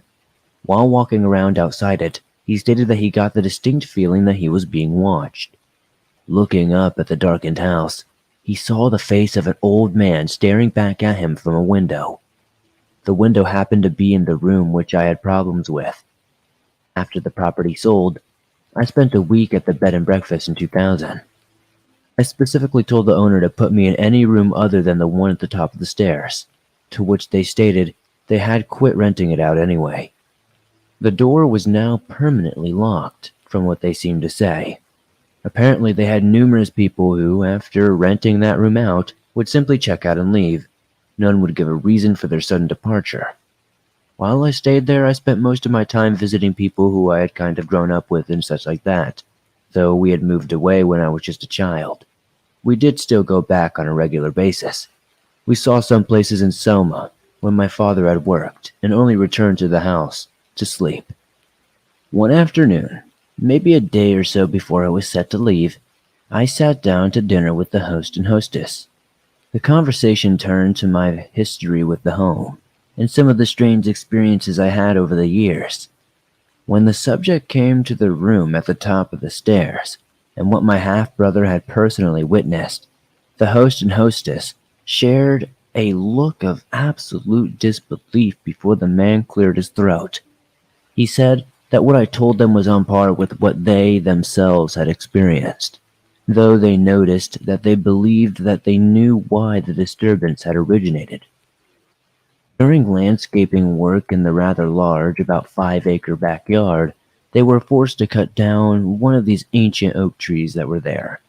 In the roots of the tree, they found the remains of an unmarked grave. This prompted further investigation, upon which they discovered no less than 6 more unmarked graves there. The remains were moved to a local cemetery, but were quite badly beat up. And while they wouldn't, and they refused to go into detail, tell me much of what they found there outside of that, they did make it quite clear that it was their belief that the unknown cemetery was directly tied to the spirits that were in the home. They also related one final ghost experience that makes me smile. I know this is the kind of thing that shouldn't, but it does. They note that the large barn which my grandfather built, it wasn't original to the property. It was apparently haunted. However, the ghost seems to just come and go on its own free will. It hasn't really done anything overly spooky. Rather, from time to time, people in the barn have noticed a distinct sound of old country or gospel music that sounds like it's being played on an old record player. That seems to be centered around a small office located in the interior of the barn itself. The reason this makes me smile, well, that wasn't an office. My grandfather had built that little room, put a small cot in there, and a record player, where from time to time he would take a nap while listening to his records. He was the happiest when he was puttering around in his barn, usually with my grandmother at his side, while listening to those records of his. I can't help but feel that now that he has passed on, he went back to the old home he was happiest at. I guess it goes without saying he and my grandmother didn't want to sell the old home. Some of the family effectively forced that to happen, and, well, the fact that my grandfather and grandmother didn't live long enough after it sold makes me seriously feel the sale was directly tied to them dying in some manner. Now, as I said, as far as I know, the place is still very active on the haunting side. It is also a private residence now, so you might as well have a general idea of where the home is, but by no means you should not contact the current owners. I haven't done so since 2000 myself, and I do not know if it's still an Airbnb or not, and even if it is, I doubt the owners would want to become a ghost attraction. Anyways, thank you so much for sharing my story, and I hope you all enjoyed it. All right, we say thank you to our resident swamp dweller for another spooky story shared with us. You can go support him by going to youtube.com/swamp dweller reads and get a very, very good handle on a lot of freaky stories. He got thousands of them there. Thousands. I literally listen to them every night before I go to bed. Yeah, I like to freak myself out a little bit that way. All right, it is time once again for the fedora-wearing John Hudson hanging on out with the unbiased UFO reports. Looking more like a furry, younger Barry Gibb from the Bee Gees tonight. Fedora John, how you doing, buddy? Good. I like furry. It makes me think of Muppets. I don't know why, but like that sounds nice to me. You know, I was a big Grover fan growing up, so Me too. Super Grover. So. Super Grover was phenomenal. Super Grover. Very awesome. Underrated. Very underrated. Completely underrated. I could not agree more. How Super Grover never got his own show? At least a comic book. Baffling.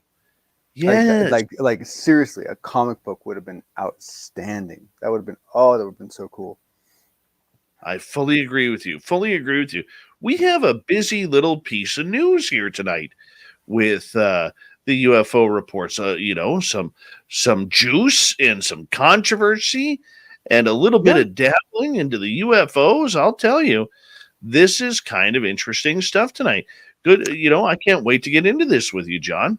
Yeah, this is pretty trippy stuff, especially because the ebb and flow of news in this arena is, part of it's natural, but part of it's artificial, and so you end up with some very weird patterns that can create some very weird situations. So it's always interesting when you have these collision of stories that are like, wow, like this is this gets kind of heavy, Well, let's get into the absence of sound.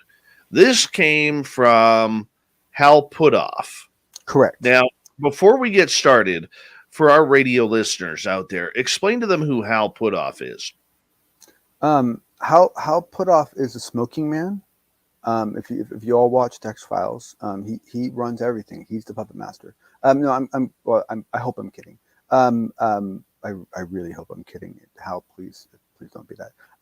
Hal Puthoff is a brilliant physicist who started his career working on lasers, and however, after doing that, he ventured more into parapsychology, working at the oh my goodness, I live really close to it too. What's the name of the institute he worked at with Ingo Swann and everybody? I can't remember. Anyway, the guy has been around forever. He is very controversial because of the work he's done in parapsychology. He's very controversial because of the fact that he dabbled in Christian Science, or is that right? No, Scientology. And so he's not a flawless figure, but he's a very, very good physicist. He's a very, very good researcher. He's a very, very good source, and he basically is a voice that a lot of people listen to very closely. Okay, so thank you for the breakdown of that. Now, how does he kind of get into the aspect of silence during encounters? Okay, so Hal Puthoff is in a position where he is often in consulting roles in many different aspects, and so therefore he has a good understanding of the breadth of feature sets that come to encounters. And once you start being able to detect patterns in that, that's when things start getting super duper duper interesting. And so basically what he's doing here is Hal's throwing breadcrumbs. He's basically saying, hey, look, I know some of you have reported that during certain aspects of an encounter, all the sound seems to get like sucked out of the air, and it's like this very weird effect that seems to happen. And he basically says, look, this is not unusual, and explains a case on his own, and explains how common it is, explains a hypothesis for how it works. And so is it important that we're talking about the fact that sound gets removed during certain encounters? Actually, it could be, because of how it might be happening. How it might be happening could actually be a physics-based reason, which could explain some things, but it doesn't have to be the main point of the interest, because of the fact that what we really need is more of these kind of data points that are seen across multiple encounters, so that we can all start growing some instincts and some feeling for what's real, what's not, and why it's happening. There are so many aspects to silence, John, that just absolutely intrigue me. I know when I had my first experience with my mother, everything else around that situation was silence. Now, can I ask you a quick question? Sure. Have you, especially because your background in what you've done, have you ever been in a soundproofed room, like a really, really soundproofed room? Yes. Did you get motion sick? No. The room I was in was radio studios. Okay, so the room I was in was for building spy satellites. So like Right. the cones coming out of the wall were like, I mean, it was crazy. They were like 2 feet or 3 feet long. It was nuts. Like you went in there and like it actually affected the way you heard your own voice in your head. And it made most people nauseous, dizzy. Some people couldn't walk. I mean, it was freaking hilarious. I couldn't believe it. But the only reason why I'm asking is, regardless of the level, because I'm sure the recording studio ones are actually quite offsetting to some people as well. All I'm asking is, were there any similarities between the effects that you remember feeling in one of those rooms and the lack of sound that you experienced during? Are there any commonalities, or is it a different kind of sound absorption? You know what? I think it's probably a different kind. I don't ever recall that, because there is, when you go into the soundproof studio, okay, there is noise in there. The noise from the, Right. like if you shut everything off, it would be soundproof. Correct. Okay. Yeah. But when you go into a radio studio, your attention is focused on the job at hand, right? Your voice does, I should say this, your voice does sound different. Okay, and so maybe that would be a tell, and that's the thing is it depending on what happens, it might not be good enough to just say, hey, what did the ambient room sound like in the two situations? It might be better to ask questions like, well, did you speak in both events? Okay, how did your voice sound in both events? That might be a better thing to compare them to. You never know, and that's why it's so important this stuff gets studied by an outsider that can take an unbiased look at it. Right. So the point that I'm getting at is, a lot of people say that when these experimentations or anything comes along, John, that there is silence all around them. Whether it's, going into a forest with cryptids and all of a sudden everything goes quiet. The Mhm. birds stop chirping, the crickets stop yelping or chirping as well. The frogs and toads stop. Everything goes silent. So, is there a tie, according to Dr. Putoff, that when this silence happens, we could expect some sort of supernatural paranormal phenomena to happen? Well, what's really interesting is that where he kind of makes a distinction is that what you're describing can also be explained by being in a loud part of the forest where a predator shows up, right? Where essentially the noise doesn't actually the way noise is being carried through the air doesn't change, but the number of objects generating sound waves does, right? And so that's the scenario you're Correct. describing. This seems to be more of a situation where, and one of Dr. Hal Putoff's hypotheses is that essentially you're seeing a shift.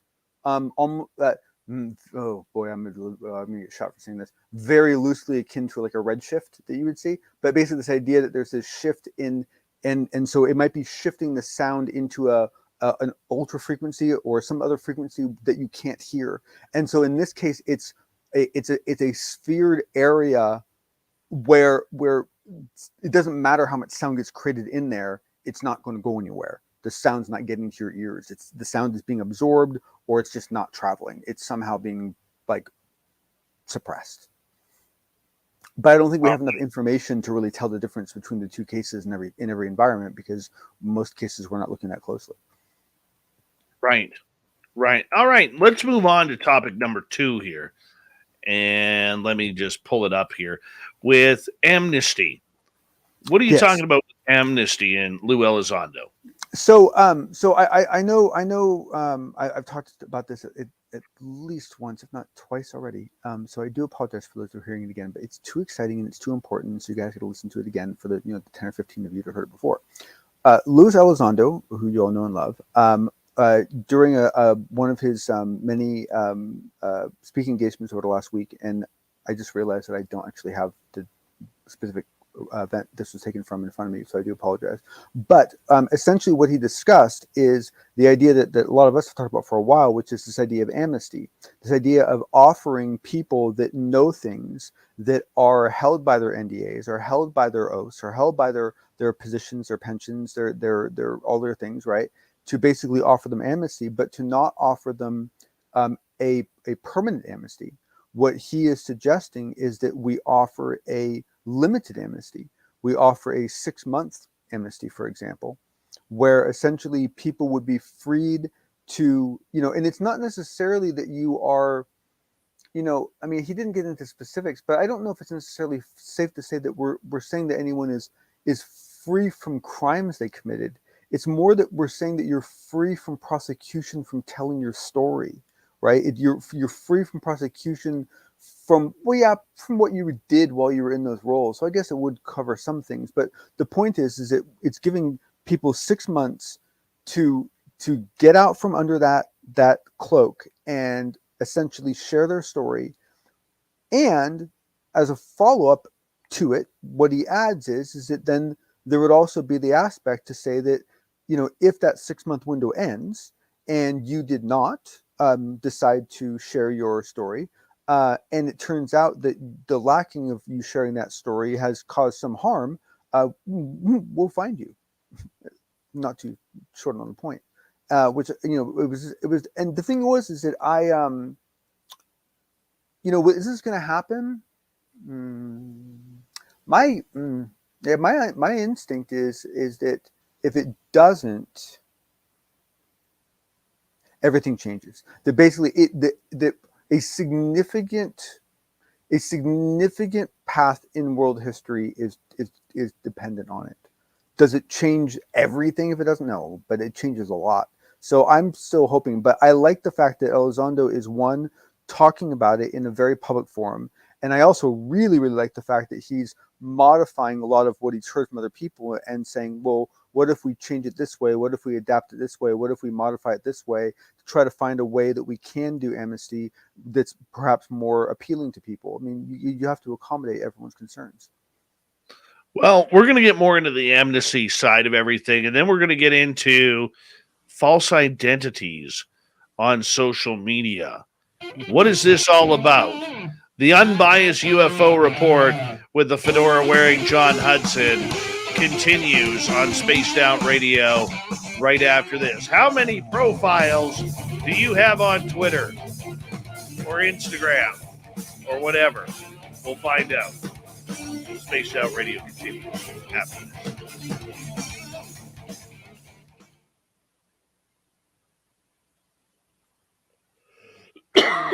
We're clear. I'm trying to count. Yeah. You're an ill individual. The unknown, I just got it. Let me take a little peeky here. Hold on. Let's just see something here. I advise Perhaps people. we need some spaced out radio. I sometimes think how quickly our differences would be resolved if we all listened to Dave Scott. Where'd that come from? That was awesome. The unknown sent that to me. Thank you, buddy. That was hilarious. Oh, we got to play that. We got to play that one more time here. Hold on. We got to play that one more time. Let me bring it on up here. Oh shoot! I hate that when I click off the whole download thing. Here. Oh, and Dave, I just realized I forgot to change my name. So That's okay. yeah, that was the thing we were having fun with on the weekend. Hold on here. Perhaps we need some spaced out radio. I sometimes think how quickly our differences would be resolved if we all listened to Dave Scott.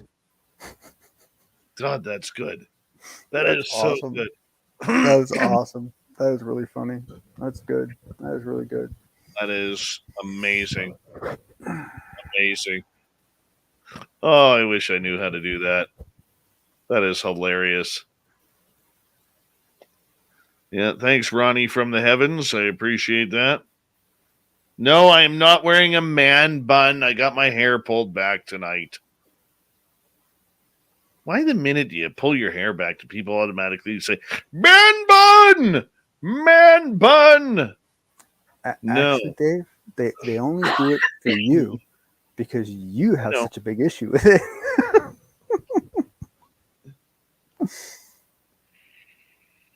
Men who wear man buns are a number of things. Number one, they don't know how to change oil in a car or put oil in. Number two, they roll up their own skin. They roll up their pant legs and then wear Converse Chucks, low riding Chucks with it. Number three, they like soccer. They think it's a legitimate sport, which it's not. Number four, they can actually talk what is the language in a coffee shop. Hi, Jessica. Number five, here you go. They have a lumberjack beard and wear plaid, thinking that they're a lumberjack, but have never used a chainsaw or an axe before. Number six, they don't know how to change a tire on a car. You know, they also tend to be around here. They tend to be extremely well paid, driving Teslas around with more money than they know what to do with. Teslas don't impress me. No, what I'm saying is when you see one of these, it's a sight. It's just, it's just something. They're the kind of people who wear baseball caps with a flat brim, sitting just gently on top of their head. That's even touchy for me. Wait a second. What do you have against Teslas? Nothing. I don't think. Don't get me wrong. I think they're very common looking at it. I think they're very plain. But they're. Have you driven one? Mm-hmm. What do you think? It was weird. Oh, really? Yeah, I couldn't hear the engine. Oh, you are like probably the 30th or something person who I've been able to ask what was your first experience, and you're the first person that hasn't immediately jumped to the acceleration. Yeah. I also and pretty much only talked about the acceleration. I also have driven a Mustang Mach-E. Electric. Yeah, which I had to look up. I didn't even know that existed. Yeah. Mm-hmm.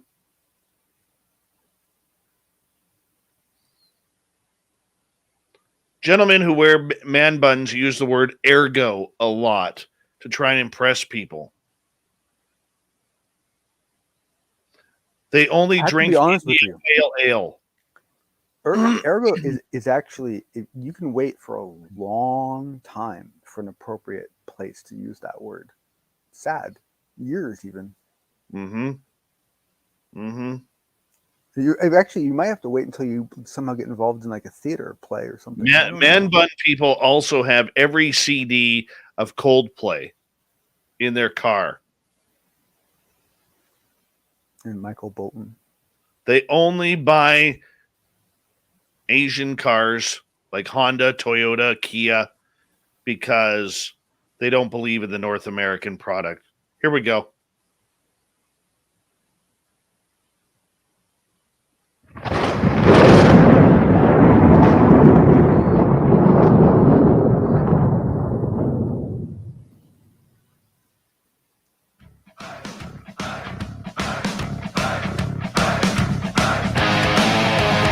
We rounded third. We're heading for home tonight on Spaced Out Radio. My name is Dave Scott. Thank you so much for taking the time to join us. We really do appreciate it. Want to remind you that if you've missed most of this show or others, check out our free archives at youtube.com/Spaced Out Radio. Do us the favor, hit that subscribe button. Our website is spacedoutradio.com. We have a plethora of features for you. Rock out to Bumblefoot, read Shirky Poo's Newswire. Check out our swag as well. Follow us on Twitter at Spaced Out Radio, Instagram at Spaced Out Radio Show, and on TikTok at Spaced Out Radio. We continue on with the fedora-wearing John Hudson and the unbiased UFO report. Mr. John, how you doing? Doing good, Dave. Doing good. How about you? I am good. I am very good, my friend. And right before the break, we were talking about your man bun. No, that was during the break, and I'm not wearing a man bun. I don't own a Coldplay CD. I don't drink IPAs. I don't like soccer. My bad. Okay. Please go on. Now you're going to get me on a roll here. All right? All right? Mm-hmm. Amnesty. I don't use the word hence. Amnesty. Right. Amnesty for UFO whistleblowers. Is it possible? Is it not? Lou Elizondo would never wear a man bun. Sean Cahill does not wear a man bun. He pulls it back. Does not wear a man bun. All right, move on. Move on here. What do we got going on? Do you really think that there should be amnesty for those who whistleblow on UFOs? I honestly, this whole topic confuses me to no end. Like, I'm kind of in awe that anyone is against it. I mean, the thing is that like all you ever hear from anyone is everyone should become a whistleblower. But what are you saying, that it's only cool to be a whistleblower if you suffer for it? Are you saying it's only good to be a whistleblower if you go to jail for it? Like, are you saying it's only good to be? I mean, what is that? Like, how can you be for whistleblowers and not for amnesty, right? Like, I mean, that just doesn't make any sense to me at all. And fundamentally, I don't understand how anyone thought, like, there's so many people think that the choice that sharing the information that you have is like this simple choice, like it's this simple, like, just, oh, I could do it, and they don't realize the ramifications that exist for some of these people, and how much harm can come to not only them but their families, their grandkids. And so, the idea that you that not only should you offer amnesty, I've always felt that it's the only path, that there's no other way to it. Like unless you don't want to care about the past. If you want to just move forward, then you don't need to. But if you want the past, you have to offer amnesty. Whether you offer it for a week, a month, 6 months, 10 years, I don't care. But you have to offer it, because the thing is that these contracts these people signed, they're no joke. You will disappear into a dark, solitary confinement for a long time if you cross the wrong, lines. And those lines are there for a reason. So if you don't offer amnesty, you can't ask anyone to cross those lines. Well, I understand that, but I mean, more people can come out a la Elizondo. Yeah, but how much has he really shared? Him personally? Well, very little. I understand that. But if you had, say, 10 more Elizondos out there, it gives the entire field a lot more gas rather than putting it all on the shoulders of one guy. Correct. But the thing is that if I was someone on the inside kind of debating whether I'm going to do this or not, and I now took a look at Elizondo and what's happened to him, I'd be like, oh, whoa, thank you for letting me know, Mr. Elizondo. Good luck. Bye. And I'll go right back into my cave. Right. I mean, he is not any kind of shunning example of why you should come out by any means at all. Well, I think the vitriol and the attacks of people in the UFO community have led to that. And from the justice, and from the DOD spokesperson, and from his comrades. And I don't know. To me, it makes it look incredibly unpleasant, and it's not a good way of encouraging people to do it. Let me put it that way. His shoes are not comfortable. No, no. His shoes are not comfortable whatsoever. Right. Yes, and I feel for the guy. Whether or not you believe Elizondo, that's one story. But the next story is the amount of vitriol and finger pointing that has been put on him, not only from the UFO community is the small part to that. Okay. But the big part is what is happening with the government. All right. I mean, he's not wearing, good shoes when it comes to standing in front of the government. He is not. No. But if you have 10 or 12 more come out just like him, it sure is going to add a lot more. But I mean, John, it still gets down to what we've been saying on this show for months, well over a year now. This UFO's Pandora's box that is sitting somewhere in the Pentagon, very hidden, probably behind a 14-foot thick steel door with probably UFO. Like 67 individual boxes of different sizes with different amounts in them that all don't know about each other. Yes, absolutely.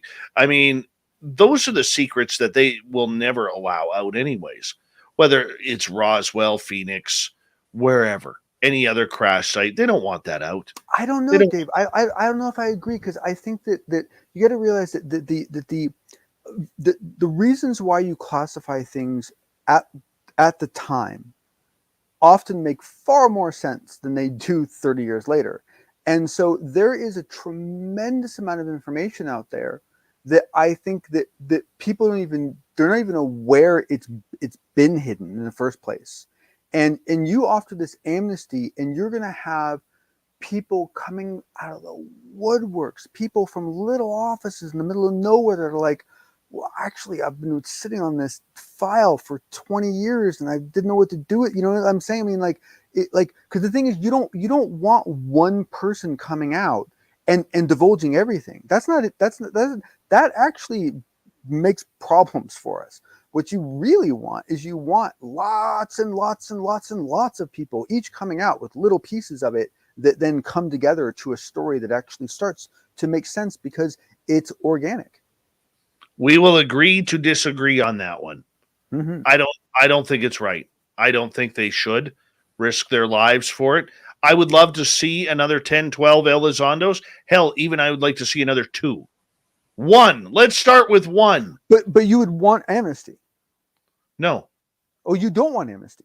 No, because I think no matter what, it's going to get put some people in a bad predicament. And I think it's a pipe dream. I'm just trying to be realistic here. I think it's a pipe dream, right? So let's move on. Sticking with Lou Elizondo on UCR, and now he's getting kind of grilled on Twitter over this. Lou Elizondo admitted to using an alternative account. What is this about dummy accounts? So I felt I had to bring this up. I didn't really want to, but I felt I had to bring this up because some people are talking about it, and it's one of those issues that that for a large portion of the population, it's completely normal behavior, and for all these other groups, it's not. And when they notice it, they like freak out, and then you have to once again calm them down and explain to them why it's done and why you wouldn't want to do it any other way and all this stuff. And it's like, and it's another situation like that to me, because essentially what's happening is that there's all these people trying to use the fact that Elizondo admitted to using alternate accounts as some kind of indication that Elizondo is nefarious, that he's dishonest, that he's this and he's that and he's this and that. It's like, my God, I mean, like I recommend to everybody when they start using it, you want multiple accounts for so many reasons. One of your accounts gets controlled. You're concerned about how you're being treated. Go in with a different handle and a different profile and see if you get treated differently. It's a really good social engineering test to see what kind of ethics are going on in that group. There's so many benefits to it. There's legal reasons to do it. There's true actual counterintelligence operations that can occur that actually gain actionable legal information that can be done. There's all sorts of reasons to do it. In a lot of cases, it's just because people just want to be able to have an official account and an account where they can just goof off with, right? But unfortunately, because of the fact that there are people that don't realize how many people do this, when they hear Elizondo say that he does it, or he did it, or he used one for one case, they blow it up and they make a big deal out of it. And I think it's really unfortunate. Rather be squidding from the unidentified celebrity review.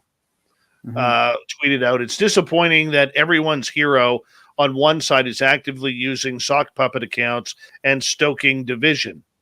Well, I don't think it is stoking division. All right. I know many people, especially famous people, who cannot say what they want on social media. Exactly. And I don't have a problem with this. I really don't. Now, I will profess this. I've never had a sock account. I have 2 Twitter accounts, okay, which is at Spaced Out Radio and at Dave Scott SOR, which is my personal one. I don't have enough time to have that other account. I really don't. I've thought about it because there's a lot of things that I would like to do or say that may not be in the best interest of Spaced Out Radio.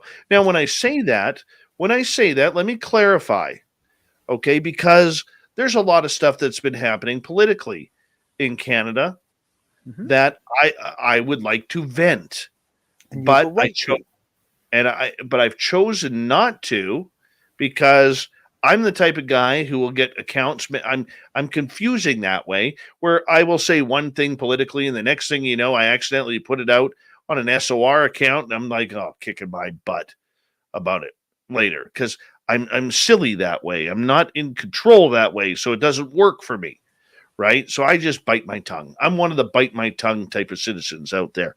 But you know what? Hey, Elizondo has every right to have a sock puppet account. Almost everybody on UFO Twitter has sock puppet accounts. They do. Yeah, and the thing I really think we have to be careful, like how we cage these. I think even the term sock puppet, they're just alternate accounts. That's all they are. They're just alternate accounts. You could make any one of those accounts your primary account, right? That's all they are. They're just alternate accounts. It's like, I don't like, to me, like, I don't understand all just the negative connotations to it. Like, it's weird. I don't get it. Well, I mean, I think for a lot of people that they say, okay, like if you take what Rather Be Squidding is saying, which I don't know if that's his real name or not. Okay. Yeah, for sure. I look at, he says later on in the thread, I only have one Twitter account, and that's this one for his name. Okay, that's fine and dandy. That's who you are. I think the thing is though, is when you look at a number of accounts out there where you get people with 10, 15 different accounts that are using it for nefarious reasons, it's easy to sit there and say, because of Elizondo's stature, John, that, oh, he's not doing this for the benefit of the UFO community. He is using these to divide. Whereas, you know what? Famous people all the time. I'll give you an example. And I'm sorry, John, I'm going on a little bit of a roll with this. No, it's all good. Okay? No, please. Our chat room right now on YouTube that I am following, I'm pretty sure, and I'm going to read some of the names out here. I'm pretty sure that Space Cow's name is not really Space Cow, or FAP's name is not FAP, or let me see another one here. Al Menial Scientist. I don't think that's his real name. I'm pretty sure the Unknown is not the Unknown's real name. Black Dragon, a great veteran of the U.S. Marines. I don't think his name is Black Dragon. Ye, I don't think Ye's real name is Ye. Right? And I could go on. And not World Bigfoot Radio. Okay, that's Super Duke Sullivan. Okay, but that World Bigfoot Radio is not his name. Right? Nikki, Angels Are Life. That's not her real name. Nikki is. And I use these examples as we don't know, John, we don't know if somebody in our chat room is famous, right? We don't know, right? And the reason why I say that is when you are of a fame and stature, a lot of these people want to be able to blend in with the conversation on a regular level and not using their real name on a star level. You don't even have to be a real, like, general celebrity in a global view. You can just be a significant figure on social media and want to be able to occasionally behave like a normal person, right? I mean, like, how is that not a reasonable thing to ask, you know? Right. I mean, look, I have often said to our audience, we got about 4 minutes to go here. We may end up skipping the news because I'm kind of passionate about this. Okay. I have often said to my audience on our after hours show that we do after the radio side is done, I've often said, I wonder if there are any famous people listening to our show that are in our chat room, that they love these topics, but they don't want to come in under their real name because that stuff with the media spreads like wildfire. Spreads like wild. Like, look, there's a lot of celebrities who have seen UFOs or ghosts, whether they're athletes or actors or musicians or writers or whomever. How do we know that they haven't been in our chat room? Just hanging out with everybody else. And even besides that, we all have these primary accounts that are essentially these accounts that we have to kind of manage from a image point of view, not in any kind of significant way, but just in a mindful way that you don't want to like be posting things that are going to get you in trouble or so forth, right? But we all have little fringe like passions, right? It might be a political issue. It might be a save the white snow owl. I don't know what it is, right? It might be something, right? And you should be able to go on to and with that persona and argue those points and talk about how you feel without it having it damage your real world, right? I mean, like that's not deceitful. Now, if you I mean, there are ways you can do it where it would be, but it doesn't have to be. No, I agree with you. I have zero problem with Elizondo doing that because sometimes people just want to have a normal and participate in a normal conversation. And it doesn't mean that it's always nefarious, that it's always one-sided. Maybe Elizondo's talking to other experiencers just to hear what they have to say or what they've gone through. I mean, there's a lot of scenarios rather than trolling who he doesn't like or trolling other people that don't agree with him. I don't think that would be it at all.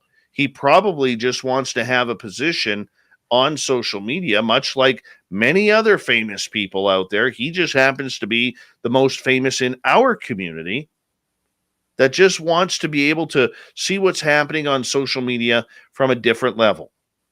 And of course, somebody like him is going to be trounced for it.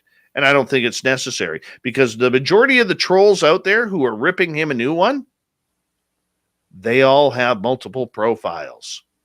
Mm-hmm. We've seen them in our chat room here. Okay. They exist. Trust me. On the model. Let me tell you this about any troll online. You speak like you write, and you write like you speak. It's very easy when you learn the way a person speaks and writes, how easy it is to tell who they are. Yep. Right? Yep. And that's the big one. That is the big one. Right? So So no, I don't have an issue with Lou Elizondo doing that at all. And there are ways you can do it that are creepy. I mean, there are like these people that use them to lunge onto people in these packs of. I mean, there's all sorts of ways you can do it. You can do it badly. We're not saying that they're all clean, but the fundamental nature of it is not the problem. It's how it's used in some fringe cases that are the issue. Absolutely. Absolutely. And this is a topic we could literally discuss all night long. All night long. Oh, it is a deeply fundamental internet issue. And I can tell you, as I mentioned before, I do internet standards, and we've talked about this at the internet standards level, and it's a huge problem. Yeah. You know, I mean, if you're like Grandpa Holland in the chat room, I started life as a school teacher, and I totally agree about identifying people. I mean, a teacher is another example. Would you want like if you are saying to a certain type of music or genre or whatever, would you really want the parents of your students finding out your personal life? I wouldn't. Well, I mean, honestly, so much of this is such a charade. I mean, you look at the dark net, right? I mean, that was all based on code that was done by the Naval Offshore Research, right? We got 5 seconds. Yeah, and it's a honeypot, right? You got that right. Hey, I want to say a big thank you to Fedora John tonight for a great, fantastic, unbiased UFO report. Thank you to Swamp Dweller for coming on in with another spooky story from the swamp. And Ross Allison, Chad Goodwin, talking about Parasense. We got Mr. Ron Bumblefoot Thal rocking in the background with Little Brother is Watching. Bumblefoot is the official music of Spaced Out Radio, rocking us in and out of every single show. Get your horns up for the guitar god himself. Special thanks to everybody listening in at home, at work, in your cars, wherever you may be. Thank you to everyone in our chat rooms tonight. YouTube, Twitch, LGAB, Revolution Radio, Spreaker, Facebook, and on Twitter. I know you're out there somewhere. Remember, this show is copyright by Spaced Out Radio and SOR Media Ventures Limited. Thank you so much for choosing to share your evening with us, because together, my friends, we own the night. Mr. Bumblefoot, we need a favor. We need you to take us home.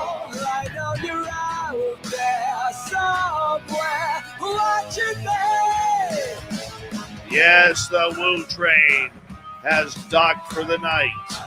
But soon, my friends, we shall ride again. Your seats are always available. Your tickets never expire. And if you want to bring a friend, We've got room for them too.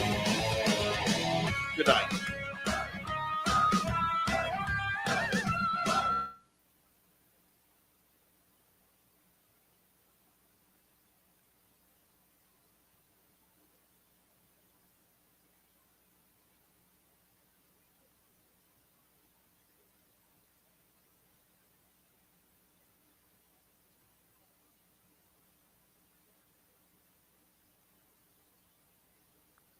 I made it before my coughing fit.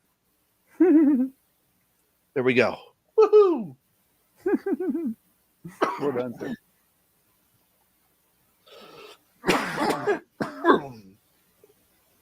Mm.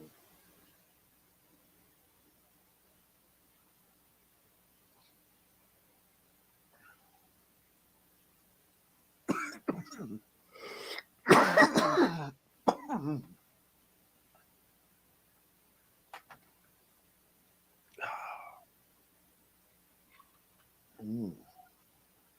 Yeah.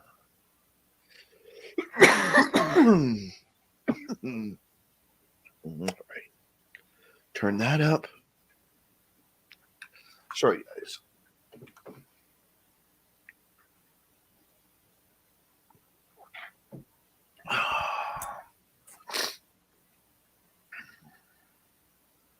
We'll have to get to those stories tomorrow.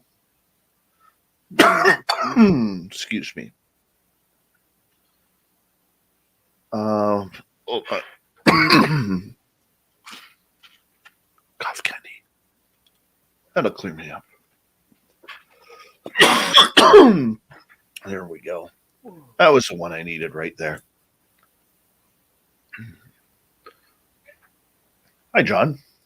Hello, Dave. I just had kind of an unpleasant thought.